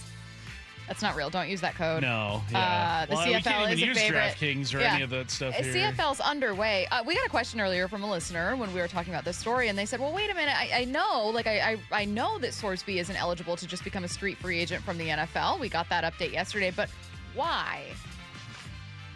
Well, because he let the declaration deadline for the 2026 draft pass without the NFL draft, not the supplemental one. He let that one pass because he wanted to go back to school and play for Texas Tech.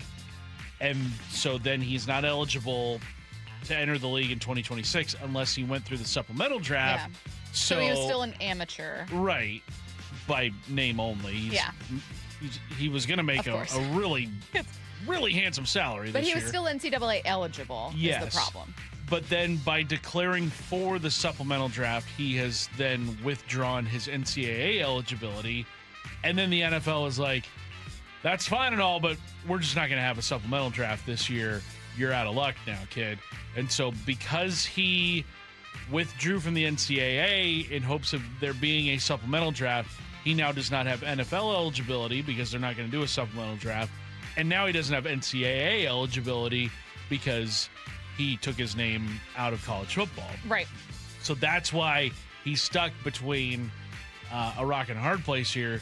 So he could go join the CFL. Which is underway right now, by the right, way. which I'm sure a CFL team would probably give him at least a roster spot. I don't know if they're going to play him or anything, but he could join the CFL. He could join the UFL, which plays in the springtime.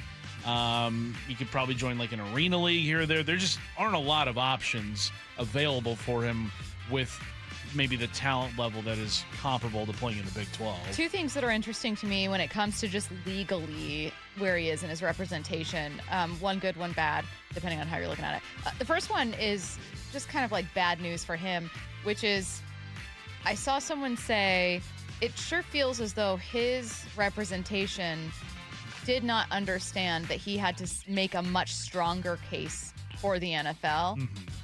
Approaching that deadline to get the supplemental draft going, and that they just thought it was like a formality almost, which is like, no, that it is completely optional for the NFL whether or not they want to hold the supplemental draft, and they hadn't done it for years. Yeah. This isn't something where just file your paperwork in time. You have to kind of convince them and give them a reason to do this, and it sounds like they did not. So that's bad for him. Now, what's good for him and really interesting for sports fans is that Jeffrey Kessler is the name of the attorney that's going to be representing him through all of this, and it sounds like they're open to some lawsuits against either the NCAA, maybe the NFL, maybe working with the NFLPA to see, what they can do there in terms of CBA violations or whatever, which is interesting because he's not part of the NFLPA because he's not part of the NFL, but I'm sure there's some legalese I don't understand there. The only reason I bring that up is that Jeffrey Kessler is one of the most prominent, if not the most prominent lawyer in sports. I started learning a ton about him way back when the Ed O'Bannon case was still being litigated and going through the courts and making its way to the Supreme Court, and we were trying to figure out whether or not the NCAA would be guilty of antitrust law violations. And so he's been at the forefront of a lot of lawsuits against college sports, and he has been very successful in doing so. I'm curious to see where this goes because, again, he is a incredibly good attorney who's like a huge, he's been like, had a cultural impact on the direction of college sports. And look, I don't feel bad for Brandon Sorsby. I think that, he should have a chance to, try to declare for the draft and to try to, restart his career. Like, I don't know enough about him to think he's a bad person. I think you violated the rules knowingly, and that even if you feel bad about it or seek treatment for gambling addiction, there are consequences to violating the rules. So while I can admire Jeffrey Kessler and think, oh, he's so good at what he does, like, I don't necessarily think it's a great case, but that does make it very compelling to watch from afar. Headline rewrites. Headline number 2, NBA Commissioner Adam Silver says expansion teams would begin play in the 2028-2029 season if they do choose to expand. What's the real headline? So let's choose to do that. I see no issue with that. Yeah. I don't either. Go right ahead. Come on, Adam. Everybody wants it.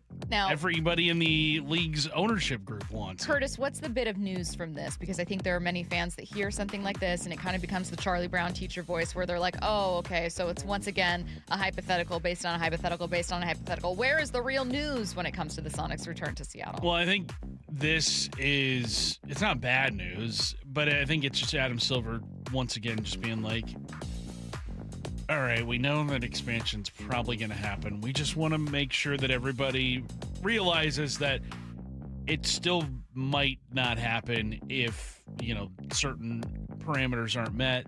But I think if the NBA gets the expansion fee that they're seeking for both Vegas and Seattle, then they're going to be left with no choice but to expand to those markets. I know that, people have expressed some trepidation about expanding in the NBA. Bill Simmons has kind of been the guy who's leading that charge of like, why are we expanding now? God, shut up, Bill. Respectfully. But honestly, like, I think there's more than enough talent in the league for them to thrive off of expansion. And it's going to make more sense, too, to add 2 West Coast teams, especially in terms of travel for all the other teams. I imagine teams like Minnesota, New Orleans, Memphis, whatever one of those teams ends up going to the Eastern Conference, they're going to be thrilled about it. So, I think it just makes too much sense to expand. Do you know a woman who gives her all to the sports community, encourages diversity, and empowers those around her? Seattle Sports is partnering with the Seattle chapter of WISE, which stands for Women in Sports and Events. Together, we want to recognize a woman in our community, and we need your help finding her. Nominations for the 4th Annual Women of Inspiration Award are open now until July 10th. The winner will receive a donation to the cause of their choice, so nominate an inspiring woman at woiseattle.org before the deadline. You're listening to Bump and Stacy on Seattle Sports and the Seattle Sports app. Taking a look around the NFL next. Think you know the Mariners? Not if you aren't subscribed to the Daily Mariners newsletter from Seattle Sports. That's what they've been waiting for. The latest Mariners news and injury updates, exclusives from Mariners insider Shannon Dreyer. You look at the pieces and how it works. Plus the best takes and breakdowns from your favorite Seattle Sports hosts and contributors. The Mariners seem to be trying to build something that I think is a little bit more sustainable. The Daily Mariners newsletter. Monster solo home run. Subscribe at seattlesports.com/newsletter. Brock Ewart here with my buddy Shannon O'Kelly from IRG Physical and Hand Therapy. Shannon, we met about a decade ago when you came into the studio, and at that point, IRG was humming, but you were not 40 locations strong all over the neighborhood. How have you done this, and why? Number one, Brock, great people. Our strength here at IRG is our people. Secondly, we are a company that has a culture of giving back and taking care of our patients, taking care of our team, and thirdly, taking care of our community. We want to be your family physical therapist. More importantly, we want to be your family's neighborhood physical therapist. We want you to come in, have a great experience, and get better and get out there and be pain-free and function. Take care of your friends. Taking care of your neighbors, taking care of your community, and taking care of Western Washington. With over 40 locations now, that's exactly what IRG Physical and Hand Therapy is doing. Find them in person, find them online at irgpt.com. That's irgpt.com. Upgrade your home with Lake Washington Windows and Doors. Be among the first 40 June projects to sign up for 5 or more installed windows and receive a free patio door. Plus, enjoy 12 months, no interest, no payments financing. LakeWashingtonWindows.com. Lee Johnson Auto Family. The best path at that point was to adopt for the night, and you go home and take a breath. She came back in the morning and bought the car. She was way happier. The LJ way.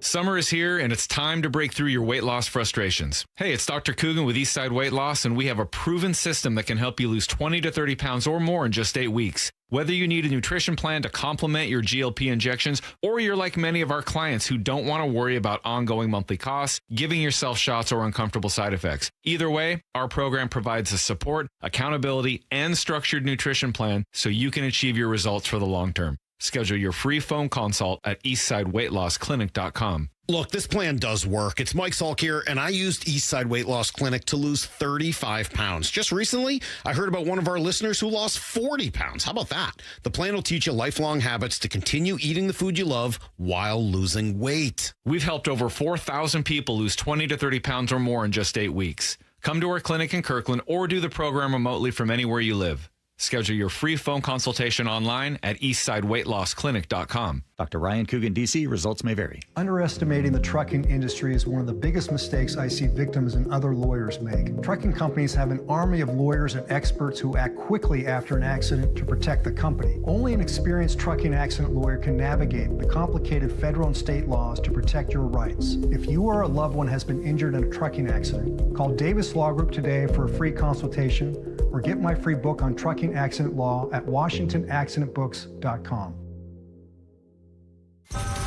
Emerald Queen Casino Event Center presents the main event, powered by WFC, Saturday night, August 8th. A night of professional boxing where champions are made and every punch counts. Contenders from the region go toe-to-toe, ready to prove they belong at the top. Tickets at emeraldqueen.com. Don't miss Fight Night, August 8th at Emerald Queen Casino. Always entertaining. 21 and older. Need gambling help? Call 800-547-6133 or visit emeraldqueen.com. Mariners and Pirates today in Pittsburgh. First pitch at 3:40, 2:30 pregame. Every pitch, every game, one app for free. The Seattle Sports app. Do Crohn's disease or ulcerative colitis symptoms keep coming back? Tremfya, guselkumab, may help, with rapid remission achieved at 12 weeks and lasting clinical remission at 1 year. Some even saw visible improvement of their intestinal lining at 12 weeks and 1 year. Tremfya is a prescription medicine used to treat adults with moderately to severely active Crohn's disease and adults with moderately to severely active ulcerative colitis. Serious allergic reactions and increased risk of infections and liver problems may occur. Before treatment, your doctor should check you for infections and tuberculosis. Tell your doctor if you have an infection, flu-like symptoms, or if you need a vaccine. Healing is possible with Tremfya. Approximately 3 out of 10 patients were in endoscopic remission at 1 year, based on areas visualized on colonoscopy, which may not represent the deeper bowel layer or entire GI tract. Individual results may vary. Ask your doctor about Tremfya today. Call 1-800-526-7736 to learn more or visit tremfyaradio.com. 1-877 Cars for Kids. KARS Cars for Kids. Ready to get rid of that old car? Donate it to Cars for Kids. Call 877 Cars for Kids to reach a friendly live agent. Donation is super easy, and your car can be picked up as soon as tomorrow. Call us now or go to carsforkids.org. 1-877 Cars for Kids. Donate your car today. Did you know you can donate real estate too?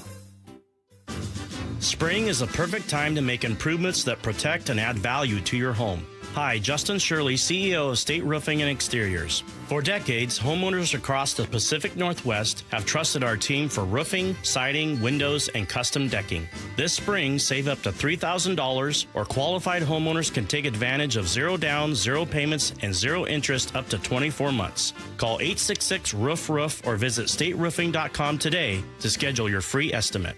From the Quantum Fiber Studio. This is Bump Stacy. Weekdays 10 to 2. On Seattle Sports and 97.3 FM HD2. Take a look around the NFL. How big was the Rashid Shaheed acquisition for the Seahawks last year? Now, we know our quick answer is obviously pretty big, but passing game coordinator Jake Peetz was on with the 33rd team's Ari Mirov, talking a bit more about Rashid's impact. With the first pick. Oh, wrong one there.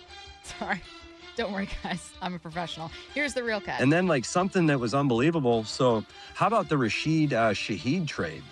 That one there was a lot of conversation on. And I give credit to John for doing that because our season could look totally different.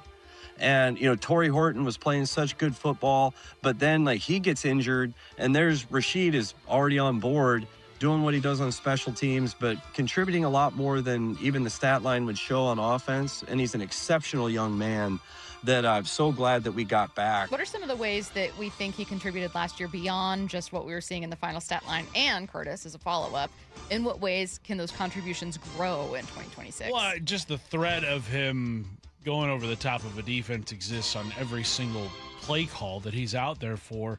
Teams have to be respectful of that in how they are able to defend Seattle's offense.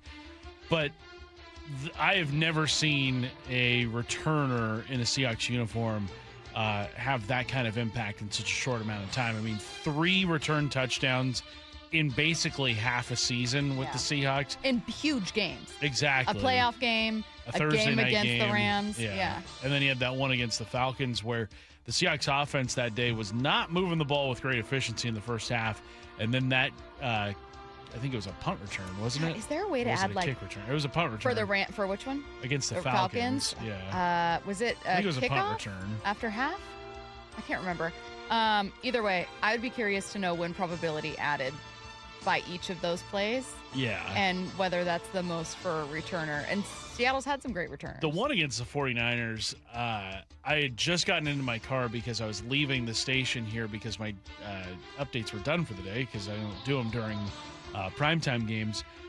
And as soon as he scores, I'm just kind of like, oh, it's going to be one of those games. The Seahawks are not going to break a sweat tonight. I had that feeling after he scored that touchdown. Yeah.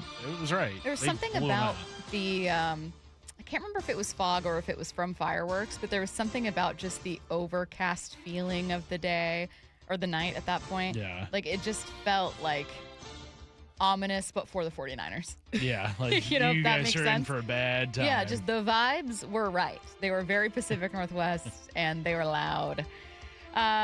All right, let's move on to our next story here. The NFL decided not to hold a supplemental draft for Brandon Sorsby, as we know. But ESPN's Dan Graziano says it wasn't for a lack of interest in the quarterback. There were, and there will be next year when he's in the 2027 draft.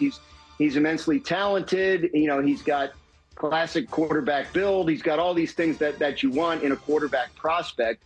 It'll be interesting to see now if he's not able to play in the 2026 season, what that does to his draft prospects come the spring of 2027.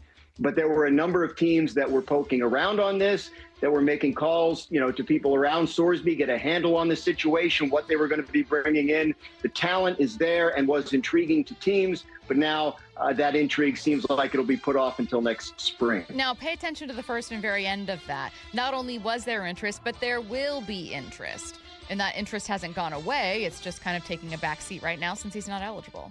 Yeah, and we heard from Mark Ross yesterday saying that so long as a guy has talent, there's going to be teams interested, no matter the off-the-field transgressions that a guy has committed.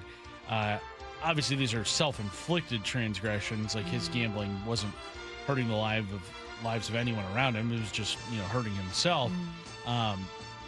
So maybe teams kind of view that in a different light. But, yeah, so long as a guy's got the ability to throw it, you know, 65 yards down the field and has had a track record of success at the collegiate level, like, yeah, there's going to be teams that will definitely at least take a flyer on it. Now, what's your confidence level that he could hit the ground running in the same way with a year off? And it's not a year off from football altogether. I would assume that he tries to join an alternate league, certainly works with a trainer, just because he can very much be a great prospect for the 2027 NFL draft. But it's very different being able to enter the NFL less than a year. 6 months, 7 months removed from college versus entering a year later. I'm wondering what kind of impact that has on his overall ceiling, on his level of play, certainly on his readiness. The only instances I can think of that might apply to Sorsby is when Maurice Clarett and Mike Williams, the receiver from USC, both wanted to declare for the draft after their freshman seasons, and the NFL didn't let them, and it went to court, and it looked like they were going to get the permission to, and then ultimately it didn't happen. And so both of those guys lost out on the rest of their collegiate eligibility. And so then they were kind of left to their own devices for a year in hopes that they could get drafted the following season. And Clarett, I don't think, ever played in an NFL game, if I'm not mistaken. I think he had a lot of off-the-field troubles as well, spent some time in jail.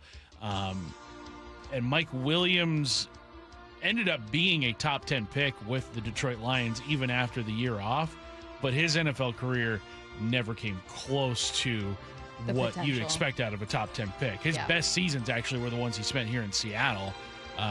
And that was years after the fact that he had already been labeled a bust at that point. So just not a great track record of guys who have been in this state of limbo where there's no supplemental draft and they have to wait till the following year. But hopefully Sorsby, I'm sure Texas Tech will probably still let him use their facilities. Like, I can't imagine why they wouldn't. So there's that possibility. But yeah, I don't know. I think this year off is going to it's going to be hard for him to kind of stay as sharp as he could be if he were playing regularly. Let's head to the NFC South for our next story. Kyle Pitts will not be playing on the franchise tag in Atlanta. That's because he was able to reach an agreement with the Falcons on a new 3-year extension. This one's worth up to $54 million, with $36 million fully guaranteed. ESPN's Bill Barnwell weighed in on the new deal for Kyle Pitts. He's still so young. He hasn't even turned 26 yet. And over the course of NFL history, there have only been 4 tight ends who have had more receiving yards before turning 26 than Kyle Pitts: Rob Gronkowski, Tony Gonzalez, Jason Witten, and Mike Ditka. Those are 4 dudes who are either in the Hall of Fame or are already on their way there the moment they become eligible. I'm not saying Kyle Pitts is that caliber of player, but the athlete we've seen from him, especially last year, late in the season when Drake London got hurt, we saw him really be the focal point of that passing game. Still young, still a lot of football ahead of him. He could be hitting his peak years or after a career season in 2025. Could be more on the table for him. Maybe a 1,000-yard season, maybe a 1,200-yard season for Kyle Pitts with a healthy year from him in 2026. Two things, Curtis, I think always playing against Kyle Pitts. Number one, that you were a top 5 pick as a tight end, and that means the expectations are always going to be sky high. You were so incredibly gifted. Number two, that you did have down seasons, and unfortunately for you, the worst of those came immediately following your best season as a pro, which was your rookie year. Over 1,000 yards, so 1,026 yards and a touchdown. Through 15 starts, appeared in all 17 games with Atlanta as a 21-year-old in his rookie season.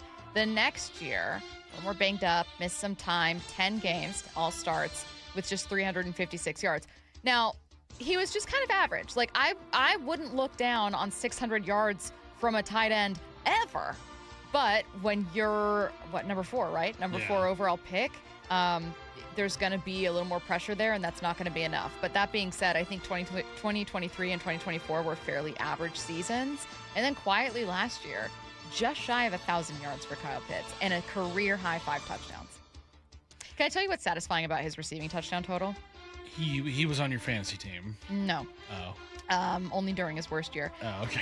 What's satisfying about his receiving touchdown total is it has increased by 1 every single year since he was a rookie, to where his 5th year was 5 touchdowns. So it's 1, 2, 3, 4, 5. Wow. I find that very satisfying. So lock him in for 6 this year. Lock him in for 6 in year 6.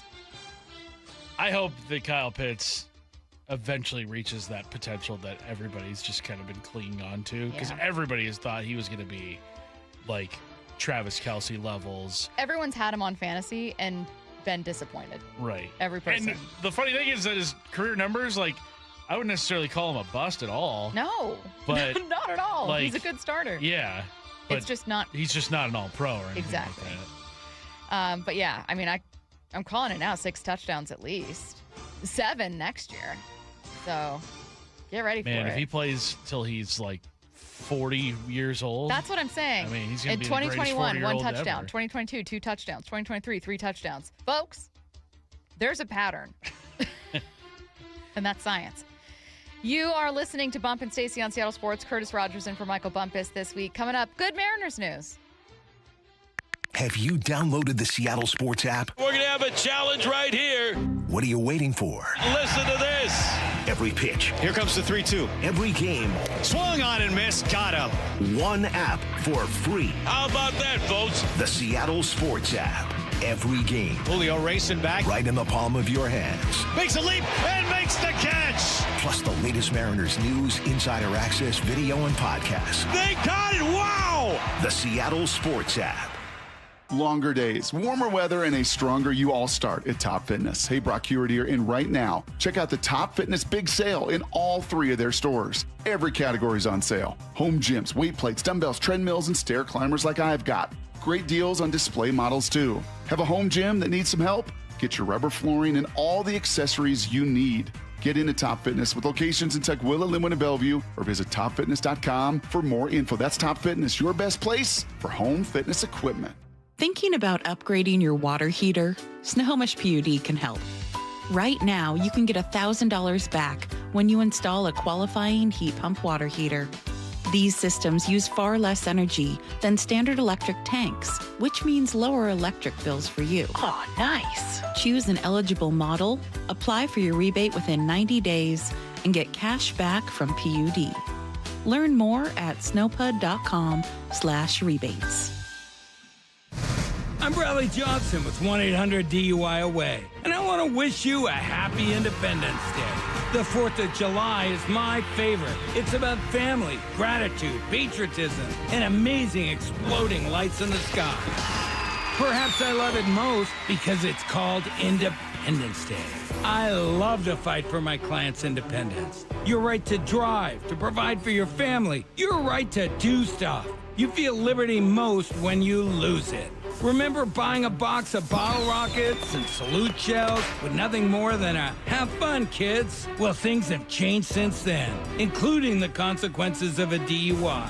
We're your safe and sane solution to keep freedom ringing. Call 1-800-DUI-AWAY or go to 1-800-DUI-AWAY.com.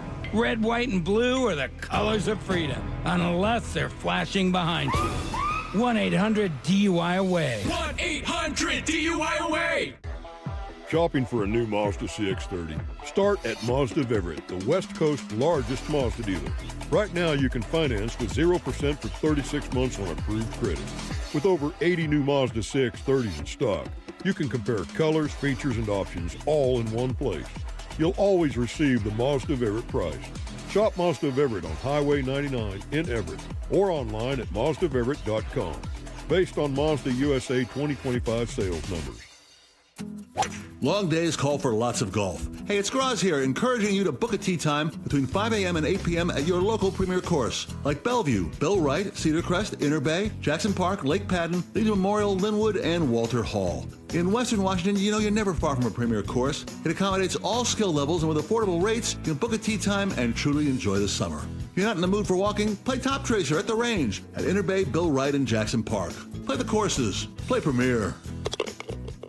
Do you know a woman making a difference in Seattle's sports and events community? Someone who leads with purpose, mentors others, champions inclusion, and inspires those around her to be their best. Why Seattle and Seattle sports want to celebrate her. Nominations are now open for the 2026 Women of Inspiration Award, recognizing an outstanding woman whose impact is helping shape the future of sports and events in our region. Submit your nomination today at woiseattle.org. That's woiseattle.org. Nominations close July 10th. Mariners and Pirates today in Pittsburgh. First pitch at 3:40, 2:30 pregame. Every pitch, every game, one app for free. The Seattle Sports app.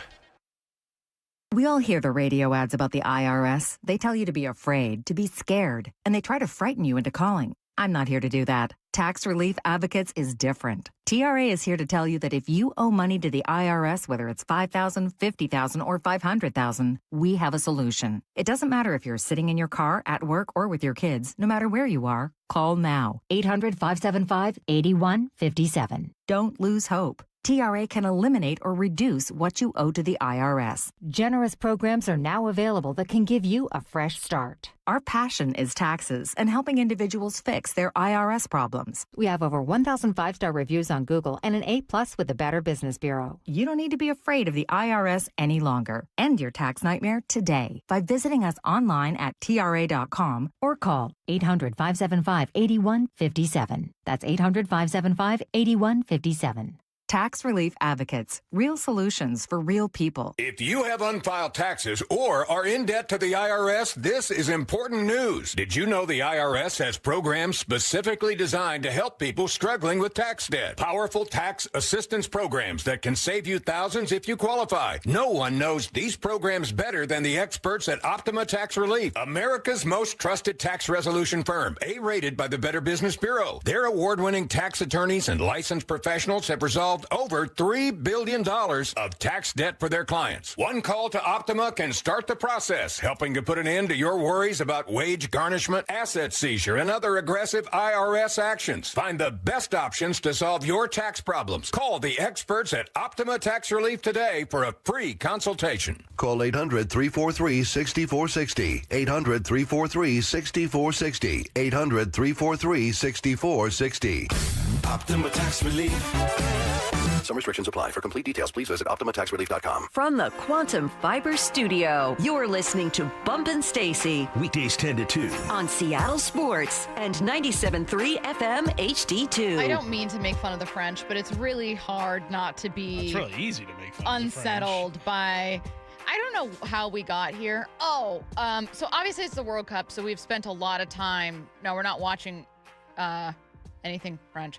But we spent a lot of time just talking about other countries. So was it a World Cup tweet that you saw? It was a video of somebody eating a ham and butter sandwich. Now, I think that sounds great.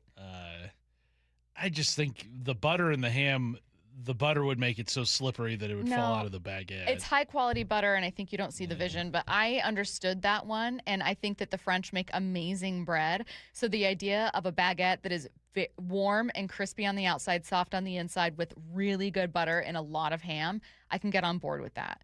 I can't with this one. I'm not pronouncing it correctly, but it's bathed bread. It's a bagnat.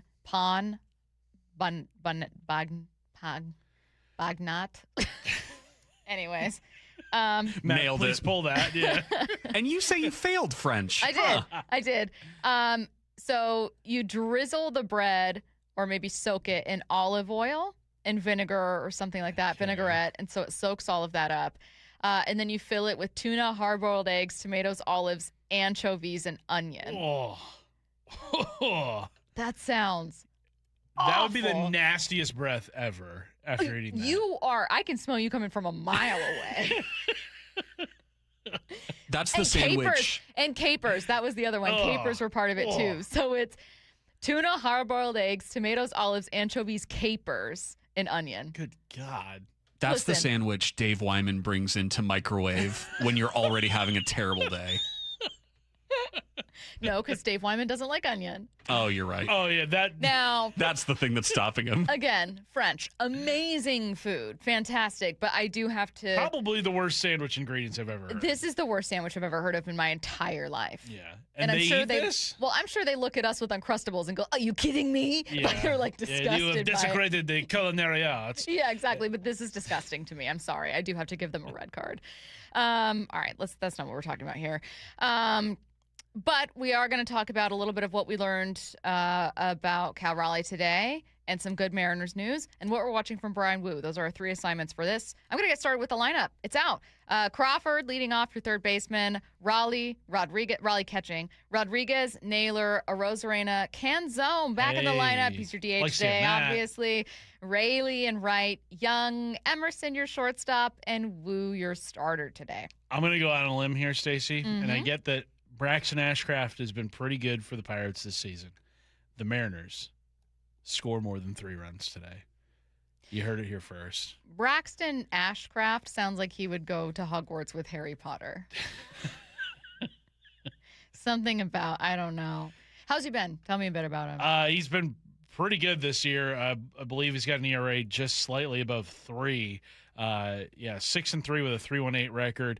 A whip of just 1.1. He's been very, very good this year for the Pirates. Last 2 times out, he pitched 6 innings against the A's back on the 17th, so a week ago, allowed just 1 earned run in those 6. And then he pitched 5 against the Marlins. He's got a K per 9 of 9.6 this season. So, yeah, he's been really good in his half a season here. Now, Brian Wu threw 7 in his last outing, much better than his outing on the 11th against Baltimore, where he gave up 7 hits, 7 earned runs. So I'm not going to sit here and go, Brian Wu needs to be better. But over his last 3, it's been kind of up and down. What version of Wu do we want to see today? I want to see the Wu that is like 2025 Wu on the road specifically, because last year he had it figured out on the road. He was great away from T-Mobile Park.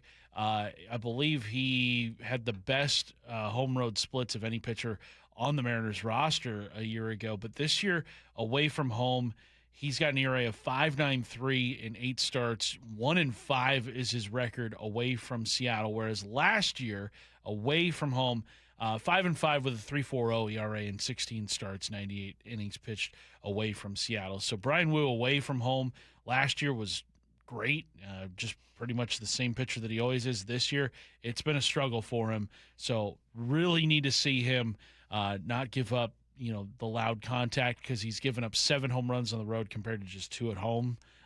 So get that under control and hopefully good things follow. All right. Last up. Our next hour is going to focus pretty heavily on the Seahawks, on the NFL. I love our conversation for one, so I don't want to spoil it, but we are talking about how the Seahawks get back to a Super Bowl with potentially some regression, which happens to everyone. So how do they make it? Basically, how do they get to the Super Bowl and with some different superstars? That's coming up at 1. 4 Down Territory, football questions, taking a look at the latest with Devin Witherspoon's contract situation. So because we're doing so much of that, we're kind of wrapping up a bit of the baseball conversation here. And Curtis, I think what's lasting with me are the conversations we had with both Jordan Shusterman and Tim Kurkjian about Cal Raleigh. Yeah, I think what the Mariners are able to do this season does kind of coincide with Cal Raleigh and what kind of version they're getting from him. But I don't think it is as directly in step as it was a year ago, because however well Cal Raleigh played, that's how good the Mariners were playing. Every time they needed a big hit, it was Cal Raleigh who was coming up with it, and not just in the regular season either, but also in the postseason. He had, I think, 5 postseason home runs as well.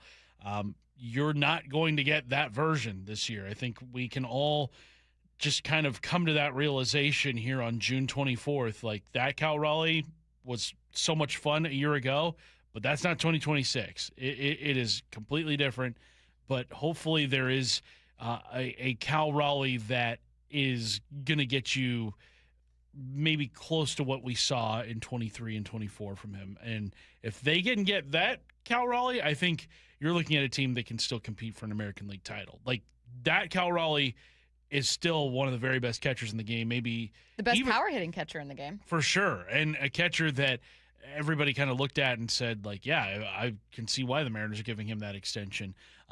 So hopefully that is the version of Cal Raleigh we see over the next few weeks and months here as the Mariners look to at least put some distance between themselves and the rest of the AL West. Yeah, I don't mean to keep harping on it, and I do, because I think that this team can have such a high ceiling if Cal's really clicking. And so it's important to focus on, but I also just think it's genuinely interesting, right? I meant what I said to Jordan.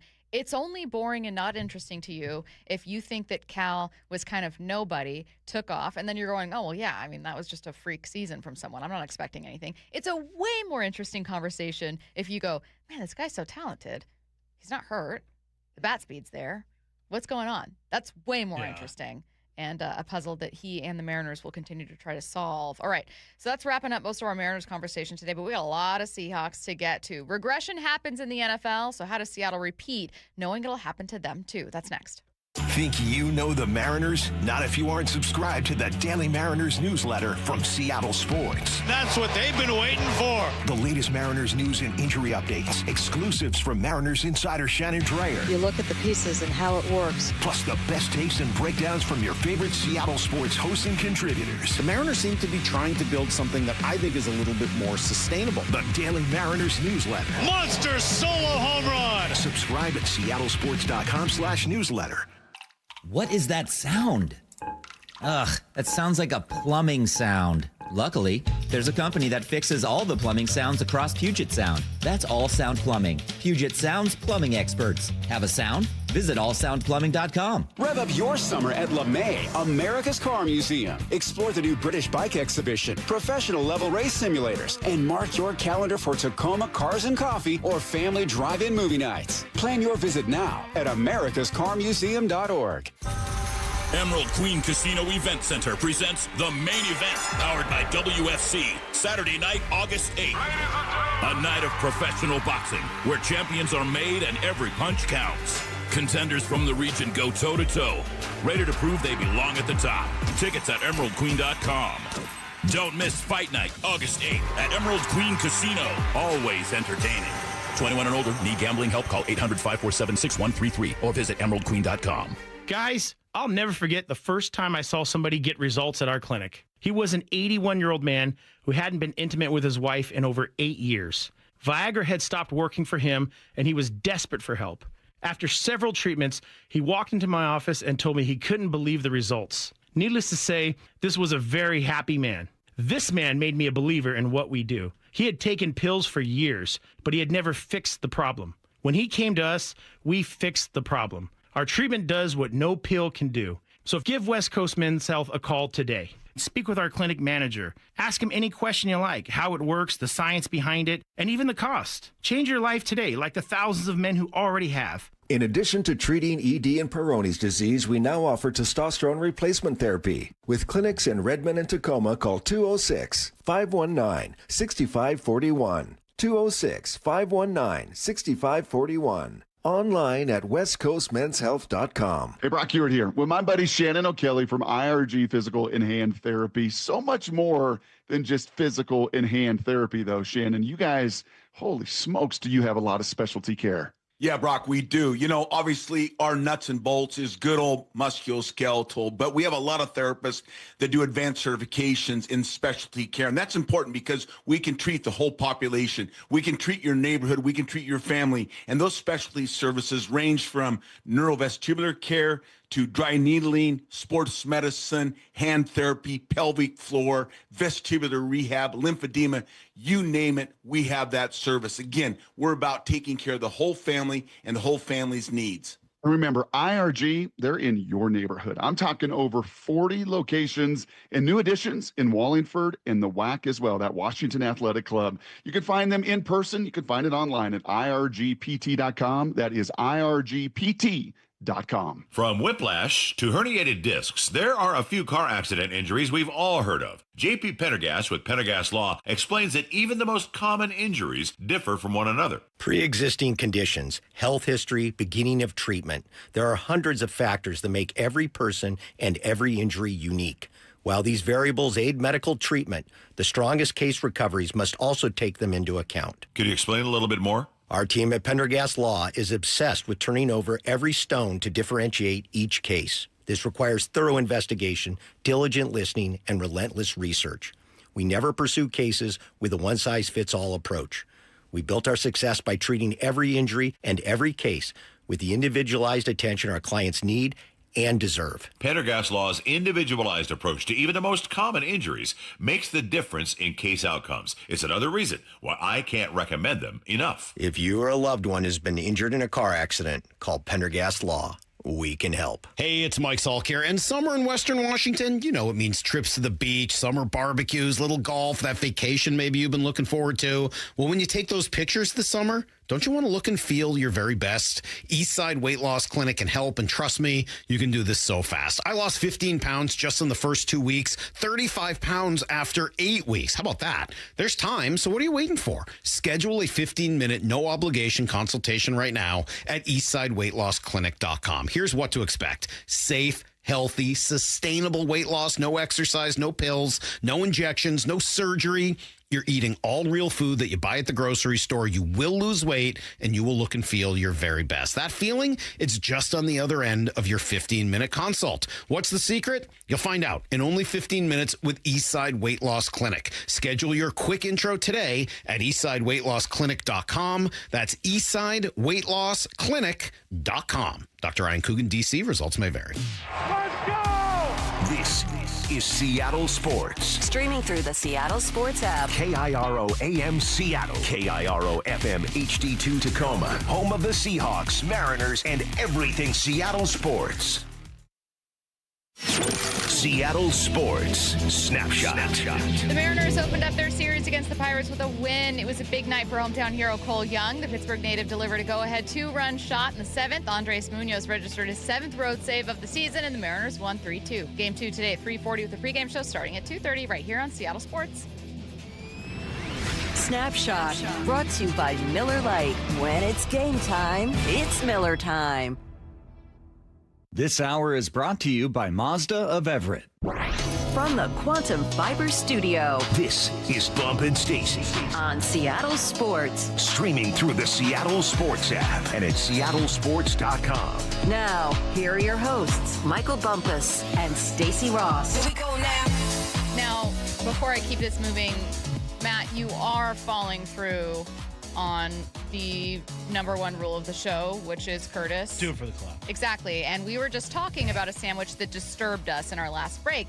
We said that we learned about, I'm saying it wrong, I'm sorry to the French, the pan bagnat, which was the most disgusting sandwich we'd ever heard about in our lives. And I want to give the French credit with a lot of food that is absolutely divine.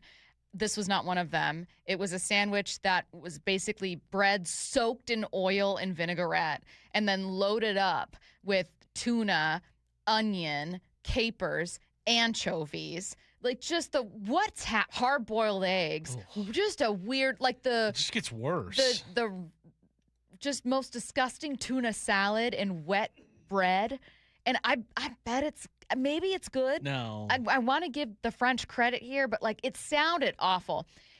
Then I found out, Matt, that there is a place near you that sells this, and they just added it to their menu, and you don't want to go buy it. You're right. I don't.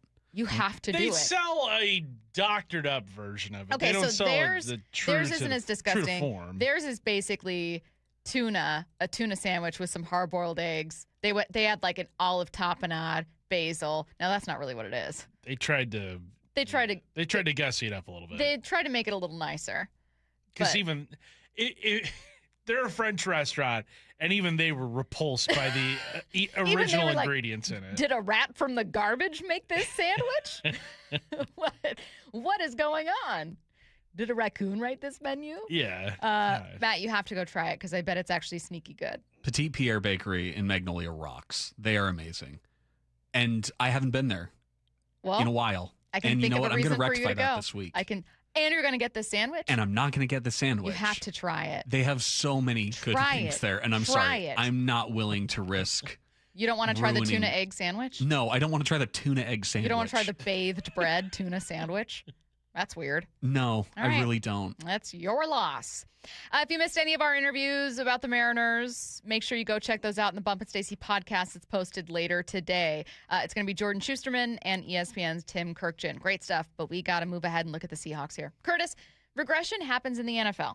It just does, and it's okay. Fittingly, we were just talking about a bit of regression with Cal from last year. It's normal, but how do you still win while accounting for it? So we're going to look at maybe the single biggest area where I would fairly expect regression and talk about how they can make that up. There are some other areas we're going to look at, but we'll start here. If you're Seattle, how do you get back to a Super Bowl while accounting for your offensive player of the year, JSN, not having over 1,700 yards? You mean you're not expecting another nearly historic season from JSN? No, I mean, yeah, that's going to be probably the toughest performance, I think, to recreate in 2026. Now, if JSN can get you 1,300, 1,400 yards, I don't think anybody can be mad at that. I mean, heck, a 1,300, 1,400 yard season is still probably like second best in franchise history. It would be. 1,400 would be the second best behind his own record. The record he broke was 13-something from DK Metcalf. Yeah, and he broke that record in like week 13 like 1376, last year. I think. Yeah, so even if there is some regression from JSN, you're still looking at one of the best receiving yardage seasons in team history. But the one thing that you do have going for you offensively that you didn't for most of last year, or at least the first half of last year, is that you didn't have Rashid Shaheed there for a big part of a year ago. And also, I'm still of the mindset, and yes, he has been banged up this offseason. I think he's had at least one surgery, if not more. And that'd be A.J. Barner, who has kind of continued to ascend. This would be, year 3 for Barner. I look at him as somebody that could potentially emerge into being a top 10 tight end in the league at some point. Like, I think he's just a really, really good player and somebody that has got a lot of potential still ahead of them. And look, I think there's going to be more expected of Elijah Arroyo, too, in year number 2, him being a second-round pick. Like, there's going to be a lot more responsibility, I think, heaped on him, and hopefully he can kind of add to the offense. So, yes, JSN having another Offensive Player of the Year season is not likely, but I do think with the experience gained from a lot of these guys a year ago, and also what you have in a full season of Rashid Shaheed, I think it does kind of spread the wealth around a little bit more. Cooper Kupp is going to be there already. And heck, who knows what a healthy Torrey Horton can do. We know that there's been some progress made with Horton getting back out on the field. So maybe he is out there able to give you – I mean, honestly, I don't know what Horton is going to be available for this upcoming season, if he's even going to be ready for week 1. But if he can be out there for 10-plus games, that's another option you've got. A question, we're staying in this vein of the conversation, a question from a listener said, if everyone's saying that the offense is going to basically be the same, why should we not be expecting another really explosive season from JSN last year? I want to break apart a couple parts of this. First, I don't know that everyone's saying the offense is going to be exactly the same. There's a great interview that Hasselbeck had on with Brock and Salk. I think it was earlier this week. You'll have to fact check me on that one. But he said that one of the things that stood out to him when he and Brock were at mandatory minicamp is that it doesn't actually sound like the offense is going to be exactly the same. Both Kubiak and obviously Fleury, having very recently been Kyle Shanahan's run game coordinator, are from the same tree. But take a listen to Matt. I definitely know more the vision of like I think we're really going to see offensively I don't think the league really knows. And Brock grilled him on terminology and what's changing and what's staying the same. And, not to give any secrets away, but it's not going to be exactly the same. It's not. So I think that's exciting too. And I think it's going to, again, it all flows from Mike Macdonald and his vision. And I think that's probably the most important thing here, because I do believe Mike Macdonald is the secret sauce for this organization and for the team. So that's the first thing. It's not going to be exactly the same offense. I actually think that can be a good thing. That made me more optimistic and excited to see what Brian Fleury did. So that's the first thing, is it's not going to be exactly the same. There's going to be some new wrinkles added. So I wouldn't expect, exactly the same thing. Now, the second part of this is really differentiating an expectation versus a statistical outlier. And I'll use Cal as the same example, because someone sent in a text about Cal that makes it fitting. They said, well, JSN's a different scenario than Cal, because JSN had a steady increase in production, and his production should remain strong. Both actually had increases in production. Cal's significantly less steady than JSN's, but you could see that both were growing and evolving in players with their production. Cal with more home runs as each subsequent year passed, jumping up to 60, and then clearly this year, I don't know where he'll land. Let's say it's 20-something. JSN bumped up to 1,000 in his sophomore season, and then over 1,700 the year after. JSN is a fantastic player. I would be floored if he had under 1,000 yards. Yeah, certainly if he had under shocking. 800. Much like prior to this season, I would have been floored if, barring injury, Cal had under 20 home runs, because you kind of had a baseline established. However, statistical outliers are the peak of a player and aren't always reflective of any level of fair production. Like Calvin Johnson having 1,964 yards in 2012, he had 1,492 the following year.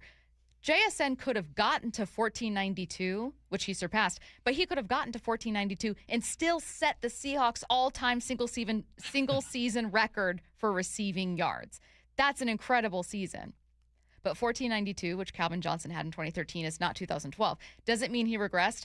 No, absolutely still not. Still one of the best receivers in all of football. But his baseline, the baseline of his career, the average yards he got a season was like 1,200, 1,300, which is amazing. Any given year, you're leading the league in yards. 1964 was when you were very, very good, but also everything kind of went your way. Everything was working out. They kind of got it in different ways, with Calvin Johnson really adding those yards on in the final 7 weeks of the season, JSN doing it fairly consistently throughout the course of the year, and actually seeing a bit less as the season went on and it became a little harder. But I think that I just want to really preface this conversation with saying something was a statistical outlier for Cal or for JSN or for anyone else, Calvin Johnson in this case, does not mean that player hasn't reached another level. Right. JSN has reached another level.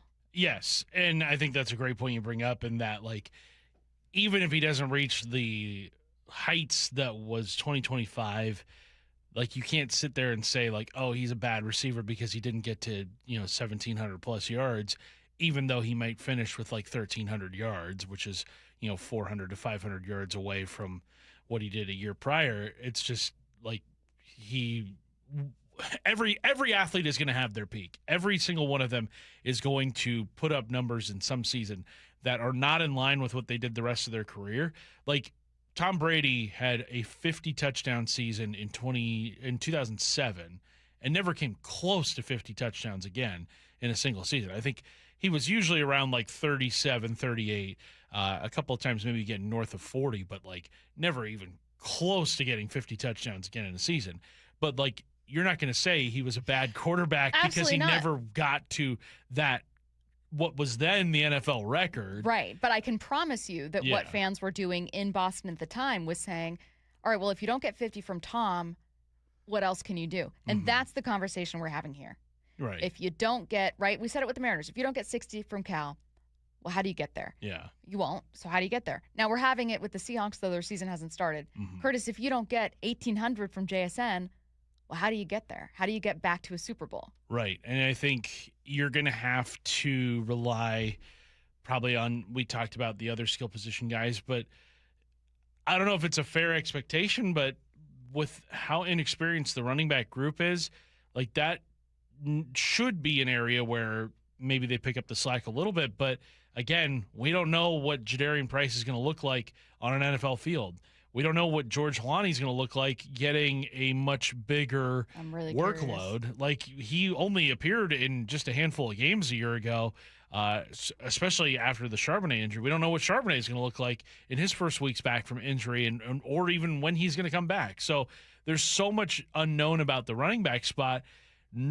Under normal circumstances, like if Charbonnet was healthy right now, then you look at that as an avenue of like, okay, that's where maybe you can pick up some of that yardage slack if there is not a career year from JSN. Mm-hmm. But right now, there's really nobody in that running back room that you can trust fully heading into the 2026 season. You want to. I want to trust Jadarian Price for sure. I want to trust George Holani that he can continue to show us why the coaching staff have been really big fans of him and big fans of what he's been able to do in practice, and why he continues to get all these opportunities.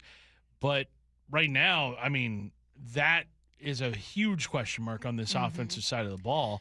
And I think it's funny how we don't really have a ton of these questions maybe about the defensive side, where you had guys that did play kind of above expectation, but it does kind of feel like that's more easily replicated than what a lot of these offensive guys did. I'm glad you point that out, because you could say something like, well, how do you make up for the fact that Ernest Jones probably will not be leading all linebackers everywhere in interceptions? Like, we'll be having more interceptions than a number of defensive backs in the league. How do you make up for that? Because that's kind of an outlier, right? That's tough to do. It's an outlier because it's hard to do, even in the best circumstances. Well, he's your middle linebacker. In my mind, you make up for it because you got these young DBs, and maybe it's Julian Love, maybe not a safety, maybe it's Bud or Devin Witherspoon, or maybe you see your sack total get higher, right? Like, well, I just have so much confidence that you can make up for it in other ways because we saw them win that way. Going back to offense, my mind, like you, automatically goes to a very intriguing tight end room, where I go, wow, man, A.J. Barner doubled his yardage total from his rookie season to last year. Not saying he'll double it again. That would be nearly 1,200 yards. But pretty incredible. But the growth from him, combined with a healthy season from Elijah Arroyo, who's such an intriguing prospect, maybe makes it to where you can make up for, the production that you'll need behind JSN. What's intriguing to me is, like, you also looking at the running back room, because part of the story of the Seahawks' road to the Super Bowl is that JSN's incredible season in part got them through some not so great running. Yeah. Through November 1st of last season, which I'll use as the halfway mark. It's not perfect, but let's just say that. Through November 1st of last year, the Seahawks were 21st in rushing yards per game. Mm-hmm. And I'm not saying we forget that. I can guarantee you every fan listening is like, no, yeah, I know. I remember these conversations.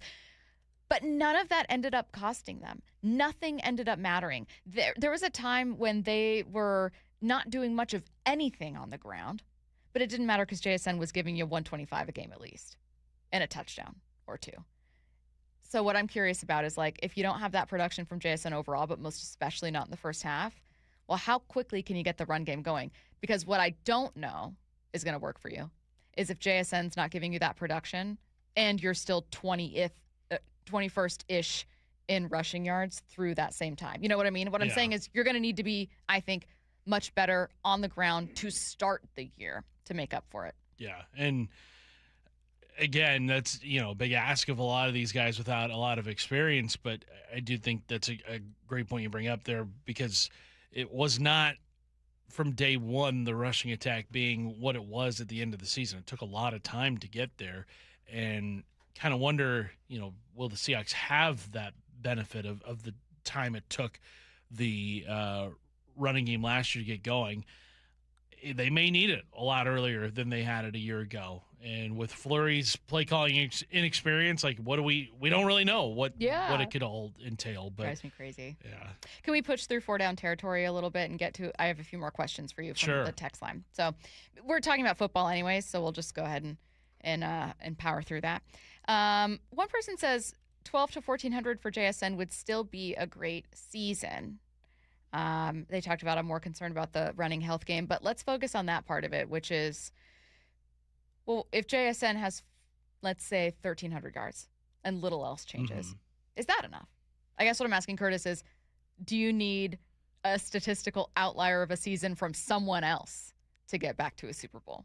I think if JSN gets a 1,300-yard season, you kind of see the rest of the offense looking similar to what it did a year ago, like not a whole lot of else changes with what we see, then I think the one area that does need to improve is the amount of turnovers that they had offensively, which was a number at one point in the season that was surpassing the number of turnovers generated by the defense. I think late into the season, the Seahawks actually had a negative turnover differential, which is pretty staggering because the defense generated a lot of turnovers this last year. But Darnold obviously had his fair share of struggles with interceptions, especially in the season's second half.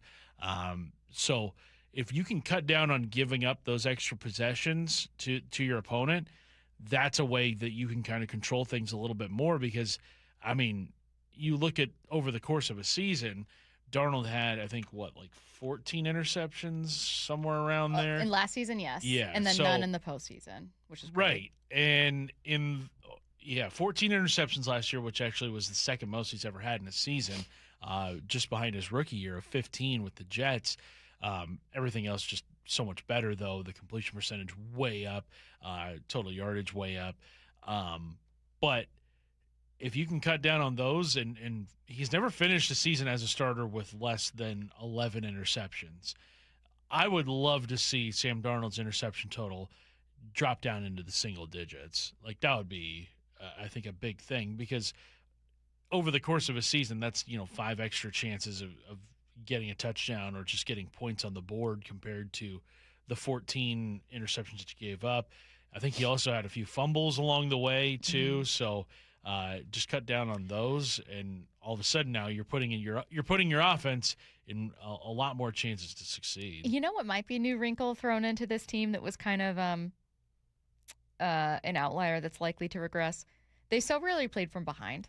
Yeah. And they lost those 3 games by single-digit points combined. I guess if we're accounting for regression, and that statistically it is more likely than the Seahawks encountered last year that you will at some point have to get back into a game.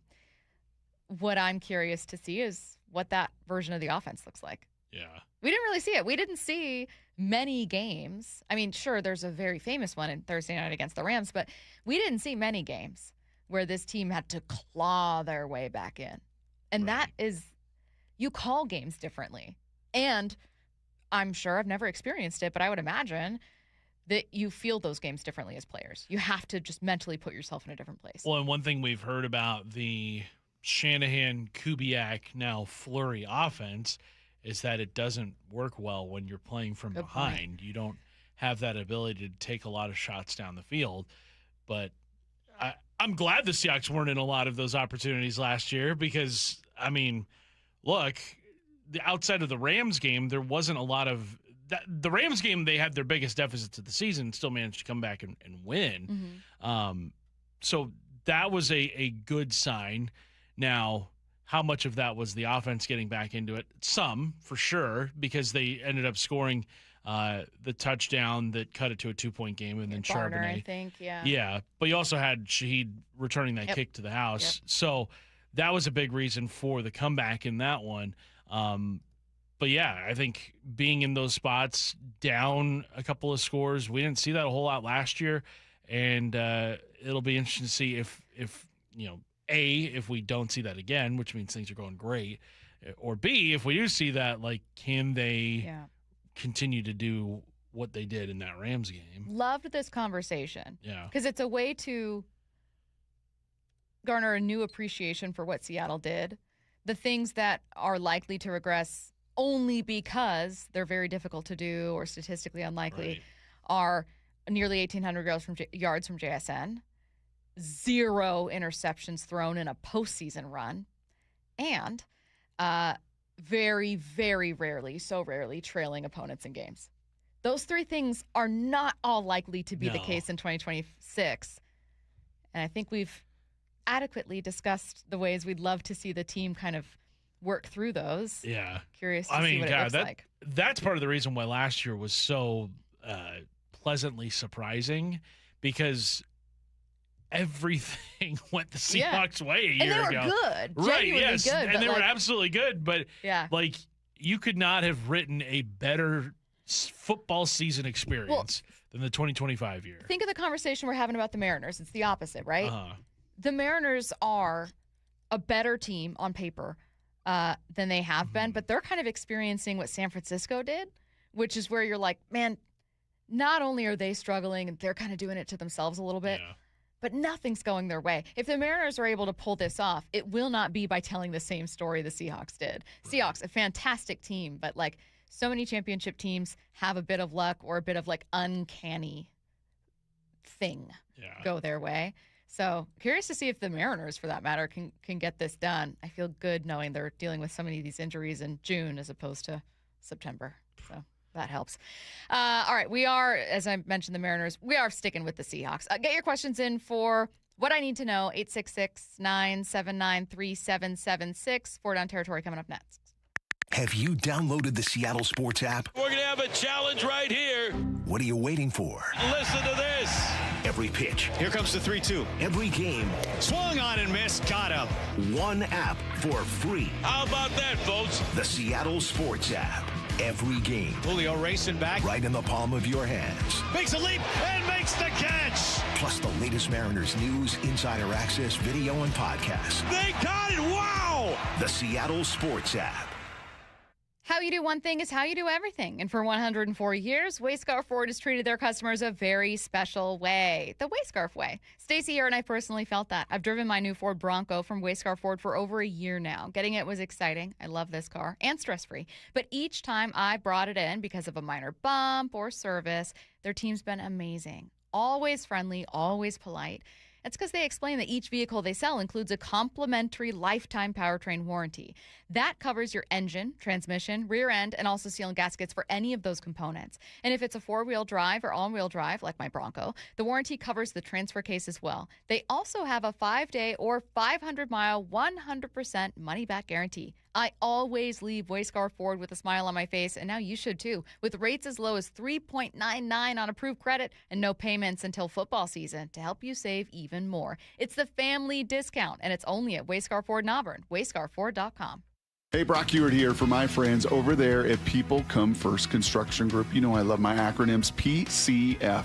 They designed and built our outdoor living space for Molly and I, and we just loved it. And right now, PCF is making it easier than ever to get started on your new dream deck with 50% off your custom professional design and architectural drawing package. That means you can save over $9,000 on your project. And with 12 months of no interest, no payment financing, you can design your deck now and pay later. You know, most people who start with a design package end up with the exact outdoor space they've always wanted and dreamed of. This offer is your first step. Do what we did and contact PCF Construction Group today. Get your project ideas, browse amazing photos, and find all the offer details at PCFgroup.com. That's PCFgroup.com. Making your outdoor space your favorite place. With People Come First. Rev up your summer at LeMay, America's Car Museum. The British Bike Exhibition is now open along with the all-new cafe, El Coriano, which is getting rave reviews. Mark your calendar for Tacoma Cars and Coffee or family drive-in movie night. Have friends, family, or soccer fans coming to town? The trip to LeMay, America's Car Museum will be the highlight for kids and adults alike. Plan your visit now at americascarmuseum.org and experience something new today. This is a special alert to all Americans who own a vehicle with less than 200,000 miles with an auto warranty about to expire or with no warranty coverage at all. Due to a decline in the economy, CarShield is announcing a low-cost month-to-month vehicle protection plan that is now available to the public to save any driver out-of-pocket expenses on future auto repairs. Call now to find out how you can pay almost nothing for covered auto repairs. Yes, you heard that correctly. Pay almost nothing for covered auto repairs. An open phone line has been established for all drivers to call for a free quick quote.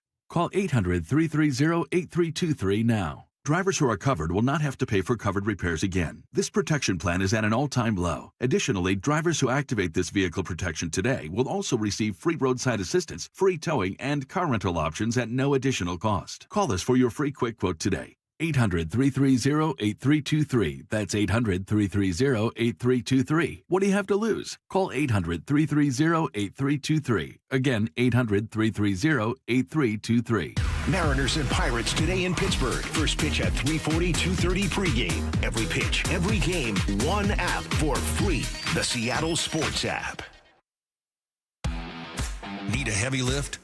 Levitt Machinery is now your Taylor lift equipment dealer in Washington and Oregon.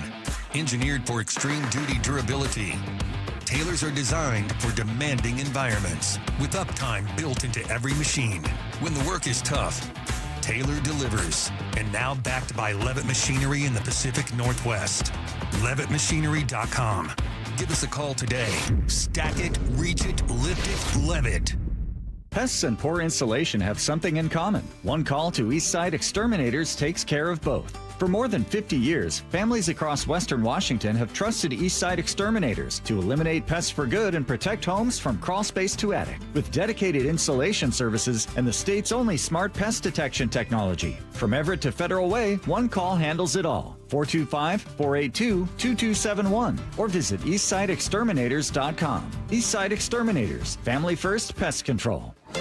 I'm Bradley Johnson with 1-800-DUI-AWAY. Let's talk about summertime. Bikinis, the occasional Speedo, sunshine, and almost always more drinking. But don't let the wine coolers or hard lemonades fool you. Too many drinks at the beach can get you in a whole lot of trouble. You're sporting a farmer's tan, but the police are wearing heavy, dark uniforms. And it's not because they're comfortable. If you don't take preventative measures, your summer tan can become a costly burn. Take a designated driver with that aloe vera and SPF 50. Call 1-800-DUI-AWAY or go to 1-800-DUI-AWAY.com to set up a free private consultation. Jail is no place to ask, missed a spot, mind getting where I can't reach? Be reasonable this summer. And always remember, 1-800-DUI-AWAY has your back. 1-800-DUI-AWAY! This hour is brought to you by Mazda of Everett. This is 4 down territory. Going inside the game with former Seahawks and Coug wide receiver Michael Bumpus. All right. I do want to just remind people to get those questions in for what I need to know because I know we're not going to have time at the end and I could use more.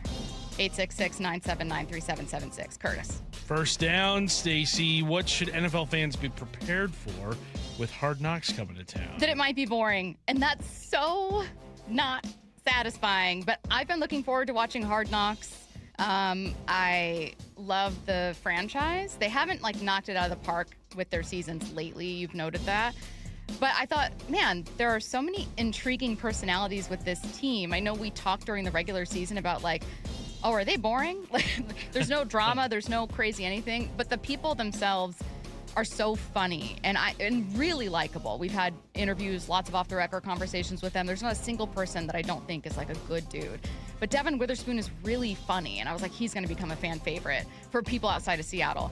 Bud's going to become a fan favorite for people outside of Seattle. He's got so much energy. Ernest Jones is really funny. We hear other players say Sam Darnold is incredibly funny.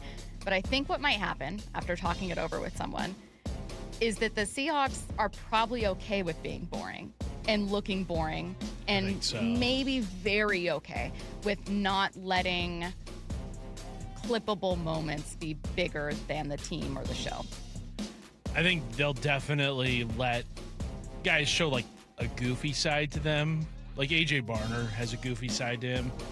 But yeah, I don't think they're going to show any training camp fights. I don't think they're going to show any guys whisper behind each other's backs or anything. I think the drama is going to be at a minimum, because you heard John Schneider in a previous John Schneider show with Wyman and Bob kind of be like, okay, like, I guess they're coming to town. Whereas Mike McDonald seemed to really like welcome the moment. But yeah, I think Hard Knocks has gotten a little bit quieter over the years because teams just don't want to invite that kind of chaos. And especially after seeing what the Giants had happen to them in the offseason Hard Knocks, where it was, the conversation of them trying to decide whether or not they want to keep Saquon Barkley or not. And then Barkley goes on to the Eagles and has one of the greatest seasons ever for a running back. I don't think there's going to be any chances of that happening here in Seattle. Second down. All right, Stacey, Ross Tucker on with Brock and Salk earlier this week. He said something about Mike McDonald that stuck out to you. What was it? Now, when Mike McDonald got here, I thought he'd be more like a Bill Belichick than a Pete Carroll. And I know that people are so much more complicated than just matching one of those two personalities. But Pete Carroll was so unique in his personality, but also in his approach to coaching, that I thought, well, Mike McDonald seems very serious. Seems like kind of a brainiac kind of guy. Maybe he'll be more like Bill. Now, he ended up getting here and had energy and a ton of buy-in. So that idea that he'd be, and I know he's not from the Belichick tree, but that idea that he'd be kind of a copy of that type of coach, the way Matt Patricia was for Detroit, wasn't true. And it didn't work out for Matt Patricia, so that's a good thing. However, Mike McDonald does clearly do one thing that at least a later version of Pete Carroll didn't, and that's move on from people quickly when it's clearly not working. Here's Ross Tucker. You know, he replaced the most rah-rah, positive, high-energy guy that I think any of us have been around. And I know that McDonald's not Belichick, but I don't think he's quite Pete either, right? I mean, look, I'm not around him. You guys are around him. Well, nobody's Pete. I don't think right. I don't think it's all like rainbows and sunshine either, you know? And I think, you know, part of what they've done with Reek Woolen and moving on from him, and there's other examples, you know, moving on from Grubb where, you know, McDonald, it might be positive, but he's about that business. He's about that business. He absolutely is. I mean, I'm not saying that Pete Carroll never was. He was, first of all, the first coach to bring this team to a Super Bowl. So God love Pete Carroll, who I very much liked when he was here and was beloved by fans and players alike. But at the end of Pete Carroll's tenure, not at the beginning when they were moving on, but near the end, I kept hearing that he was just really loyal to people that maybe they should have moved on from, which you could hardly begrudge someone for. But I think it ended up costing them. And Curtis, you've actually noted that there were probably even players that they could have traded sooner than they did. And it just is not or has not been the case early in Mike McDonald's tenure. Yeah. Third down. Stacey, what is the very latest on Devin Witherspoon's potential contract extension? So this is actually from ESPN's Brady Henderson. He says Devin Witherspoon did take part in voluntary workouts and mandatory minicamp, so that's a good thing. And says, however, after the Seahawks finalized that extension with JSN, which got done with relative ease and no hint of drama, they immediately turned that attention to a new deal for Witherspoon, but negotiations haven't gone as smoothly. That caught my attention. He said there's no deal yet, despite the fact that Seattle did make its initial offer 3 months ago. That was interesting. All signs have pointed to Witherspoon becoming the league's highest paid corner when that extension's completed. For now, he's set to make $5.1 million in 26 and then $21.2 on his fifth-year option in 27. I do not expect Witherspoon to play under that fifth-year option. All of us, me, you, my mom, expect that Devin Witherspoon is going to get that extension with Seattle. I mean, for goodness sakes, Julian Love was on with us and said Devin Witherspoon was like Mike McDonald's favorite player. He didn't say it like that. He said there's no player McDonald loves more than Devin Witherspoon. I think it's just a complicated negotiation. I mean, this guy has, I don't want to say a history of anything like that, but he's a tough, or his agent is a tough negotiator. And the deal's a little more complicated because you're competing with a deal that was just set by Trent McDuffie at, I want to say 31.5, around $32 million per year. It's tough. And I expect it to get done. I had not realized that an offer was made 3 months ago. And I'm curious to talk more about that with Brady. 4th down. Stacy, there was a get off my lawn you didn't get to earlier in the show. Back at 10:45. Yes. What non-football complaint do you want to register? Okay, so get off my lawn was so fun. I loved just like ranting and raving. But there was one I didn't get to, and so this is nothing to do with football, and I'll fully admit that. But I think I'm a strong, independent woman. I'm 40. Thank you. This one was I'm sure, rage bait tweet that went viral that successfully rage baited me. And this person said, I'm so tired of lateness being viewed as a moral failing. So my get off my lawn, my third one that I didn't get to, was going to be, it is a moral failing. It doesn't mean that all moral failings are equal, right? Like if you steal a candy bar from a store, you stole, that's a moral quandary you've earned. But it's not the same. It's not as bad as other things. We all know that. It's all relative. But no, I genuinely, I've never understood that idea of being late isn't a big deal. I think it's disrespectful. It doesn't mean you're a bad person, but like if you're consistently, like chronically late by a lot of time to places, you don't respect people. You're not a conscientious person. And I think you should work on that. That's my take. It doesn't mean you're a bad person. I'm sure that I interrupt people all the time. Like I have things I do that are horrible things I need to correct, but I'm not buying into the take that being late is not even that bad. Like we actually just don't understand that some people are just late. No, you're choosing to be late. So yeah, that's you're going out of your way to inconvenience others. It is a bummer to get up on time or to rush through getting ready when you aren't ready to go meet a friend who's already there. But it's being conscientious, so do that. Get your questions in for What I Need to Know, 866-979-3776.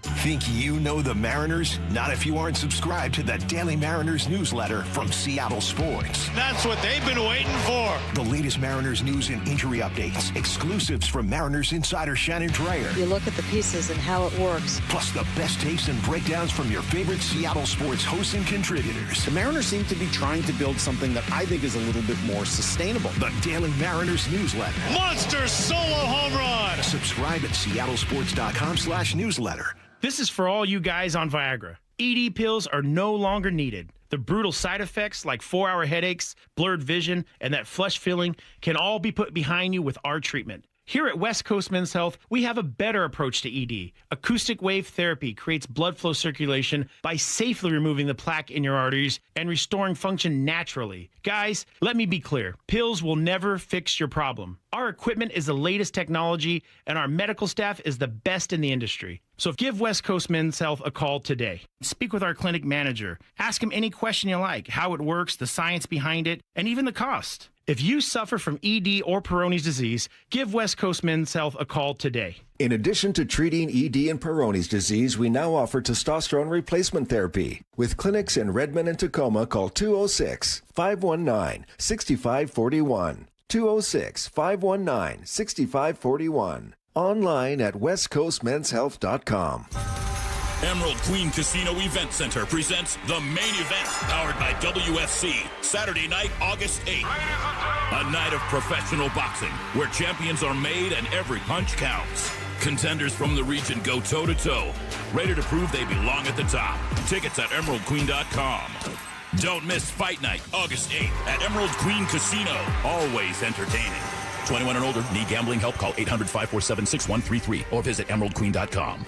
Hey everybody, Jermaine Kurst with Pacific Northwest Interiors featuring CS Floors. Countertops, window covering, and flooring. From design to installations, Pacific Northwest Interiors has you covered. Come stop in to any of our new showrooms. The Johnsons always talk about an orientation meeting. Their dad and grandpa, they always maintain that it's a people business. Lee Johnson Auto Family, the LJ way. Hey, Brock Heward here. Those in the know wait all year for the return of the Copper River King Salmon, available now at Seastar Restaurant and Raw Bar.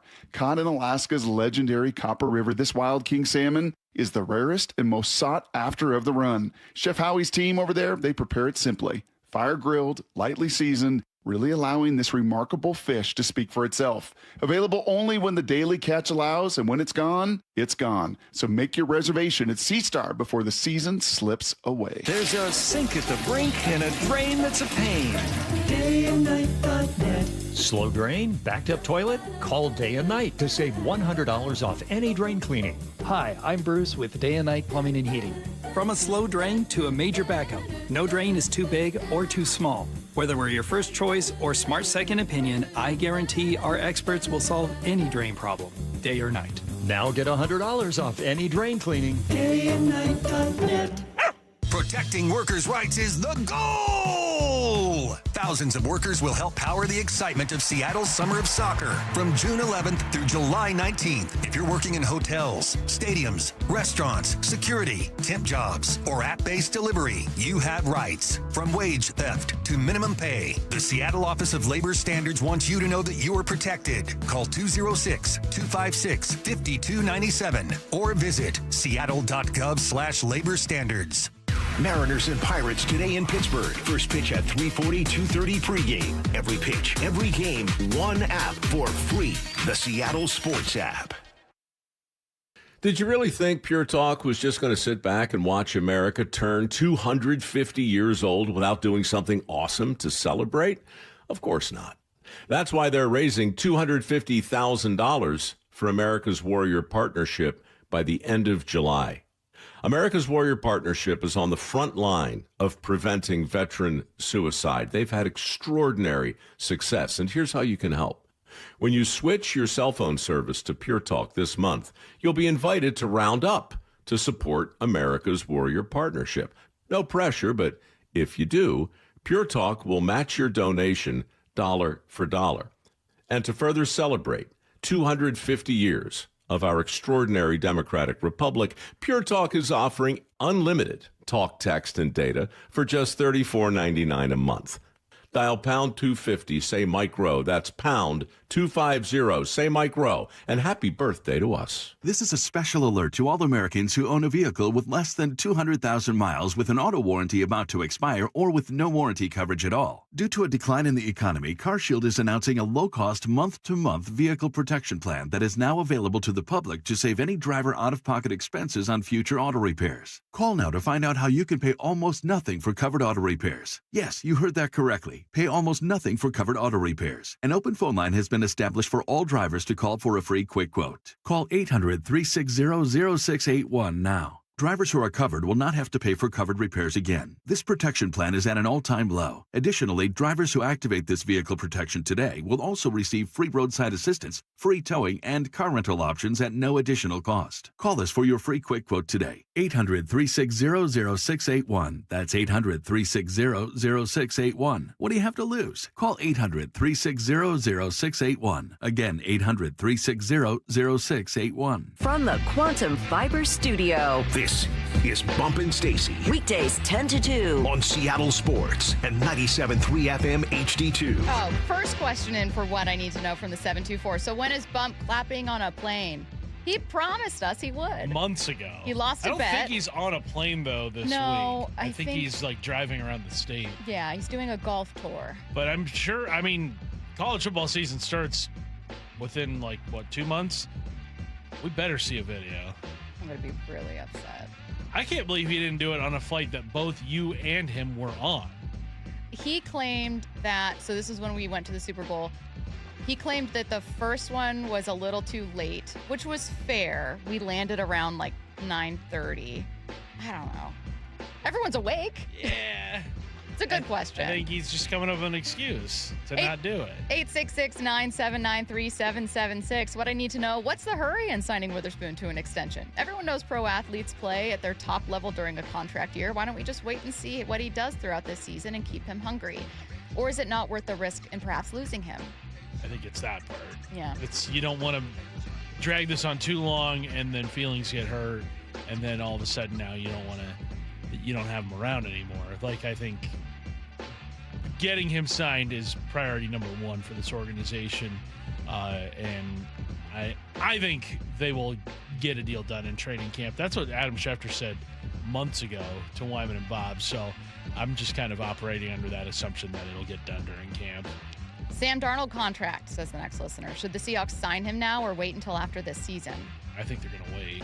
I think there's not a big incentive for them to pay him now, especially considering you only have like 1 year of play going off of. Now, you did win a Super Bowl, and I don't think he's showing any signs of like regression, but the Seahawks have been pretty adamant they are not going to do any sort of negotiation with Sam Darnold this year. Next year, more likely, but this year, not so much.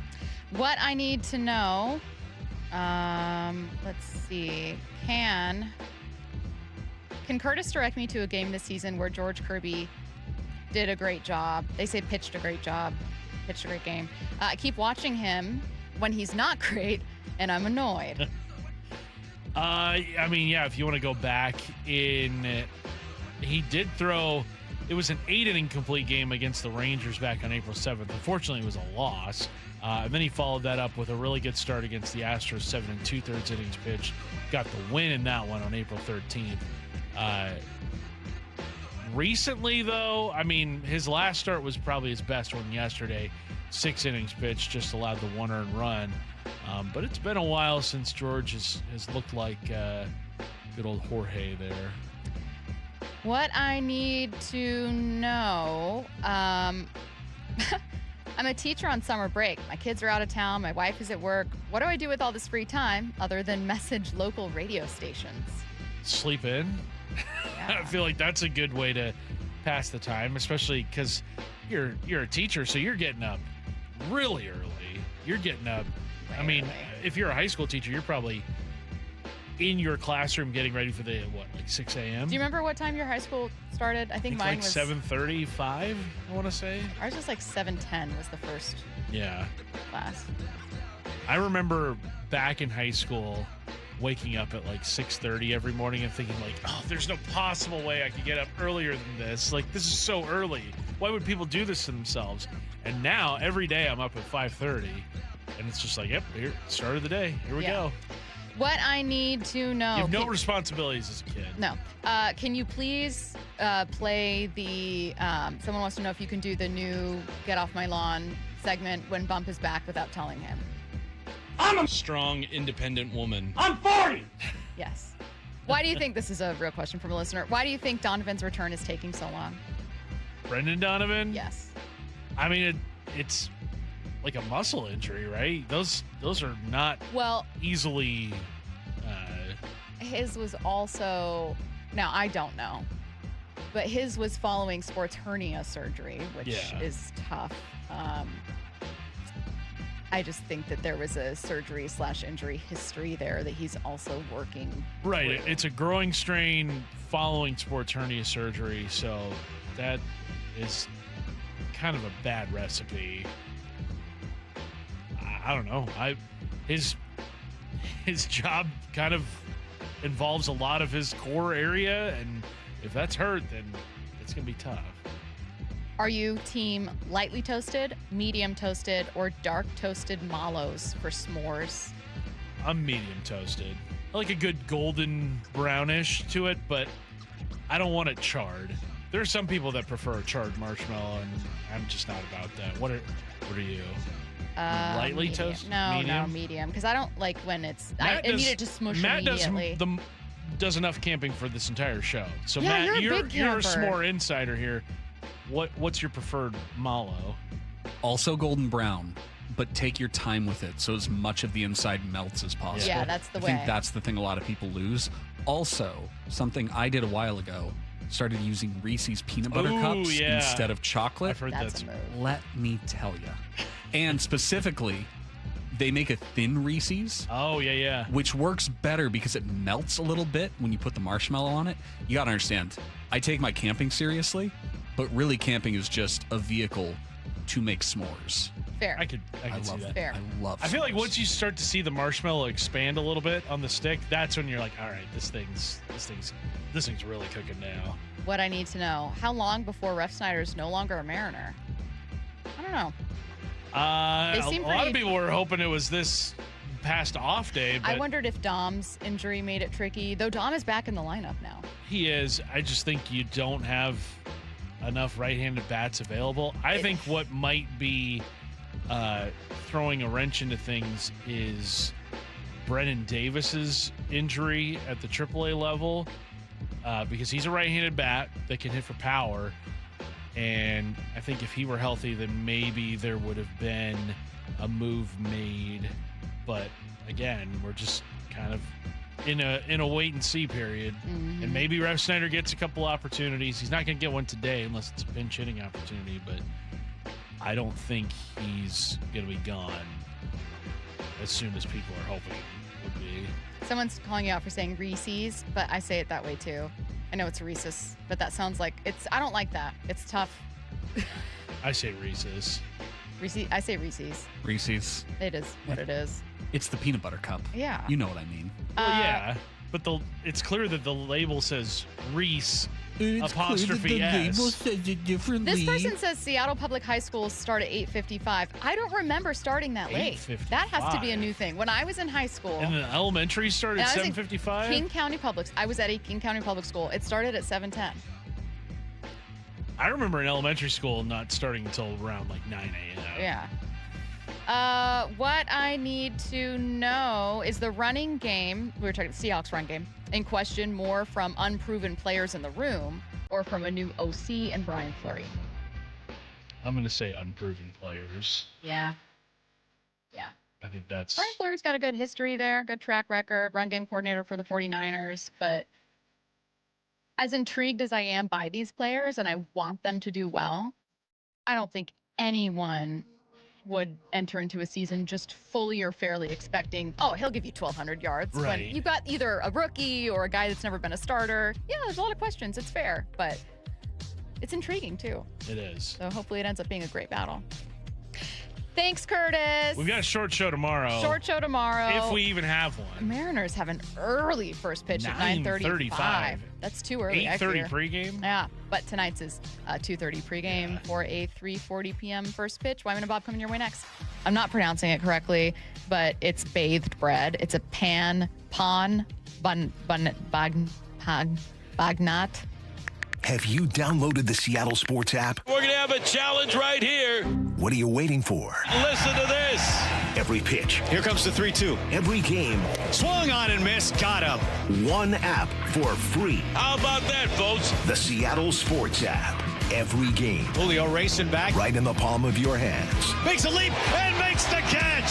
Plus the latest Mariners news, insider access, video, and podcasts. They got it. Wow. The Seattle Sports app. Everyone always asks me, what were your top reasons for choosing Advanced Hair? Well, allow me to share, along with some details, on, get this, their once-a-year summer savings event. Okay, first off, Advanced Hair stands by the results, and I'm living proof those results are second to none. With Advanced Hair, your own natural hair is guaranteed to grow. Secondly, Advanced Hair combines top-rated physicians with modern technology, creating a concierge quality experience that blew away my expectations. And lastly, Advanced Hair's Advanced FUE begins regrowing your own natural hair the very next day. It is quick, simple, and easy. Now, if you have a flexible schedule this summer and you've been waiting for that special savings opportunity, well, it's here. Advanced Hair's Summer Savings Event will get you the most hair for your dollar. It's their best offer ever. For details to schedule your free consultation, call 425-449-8185. One-day treatment, life-changing results. Your new hair is guaranteed to grow. Before and after pictures at advancedhair.com.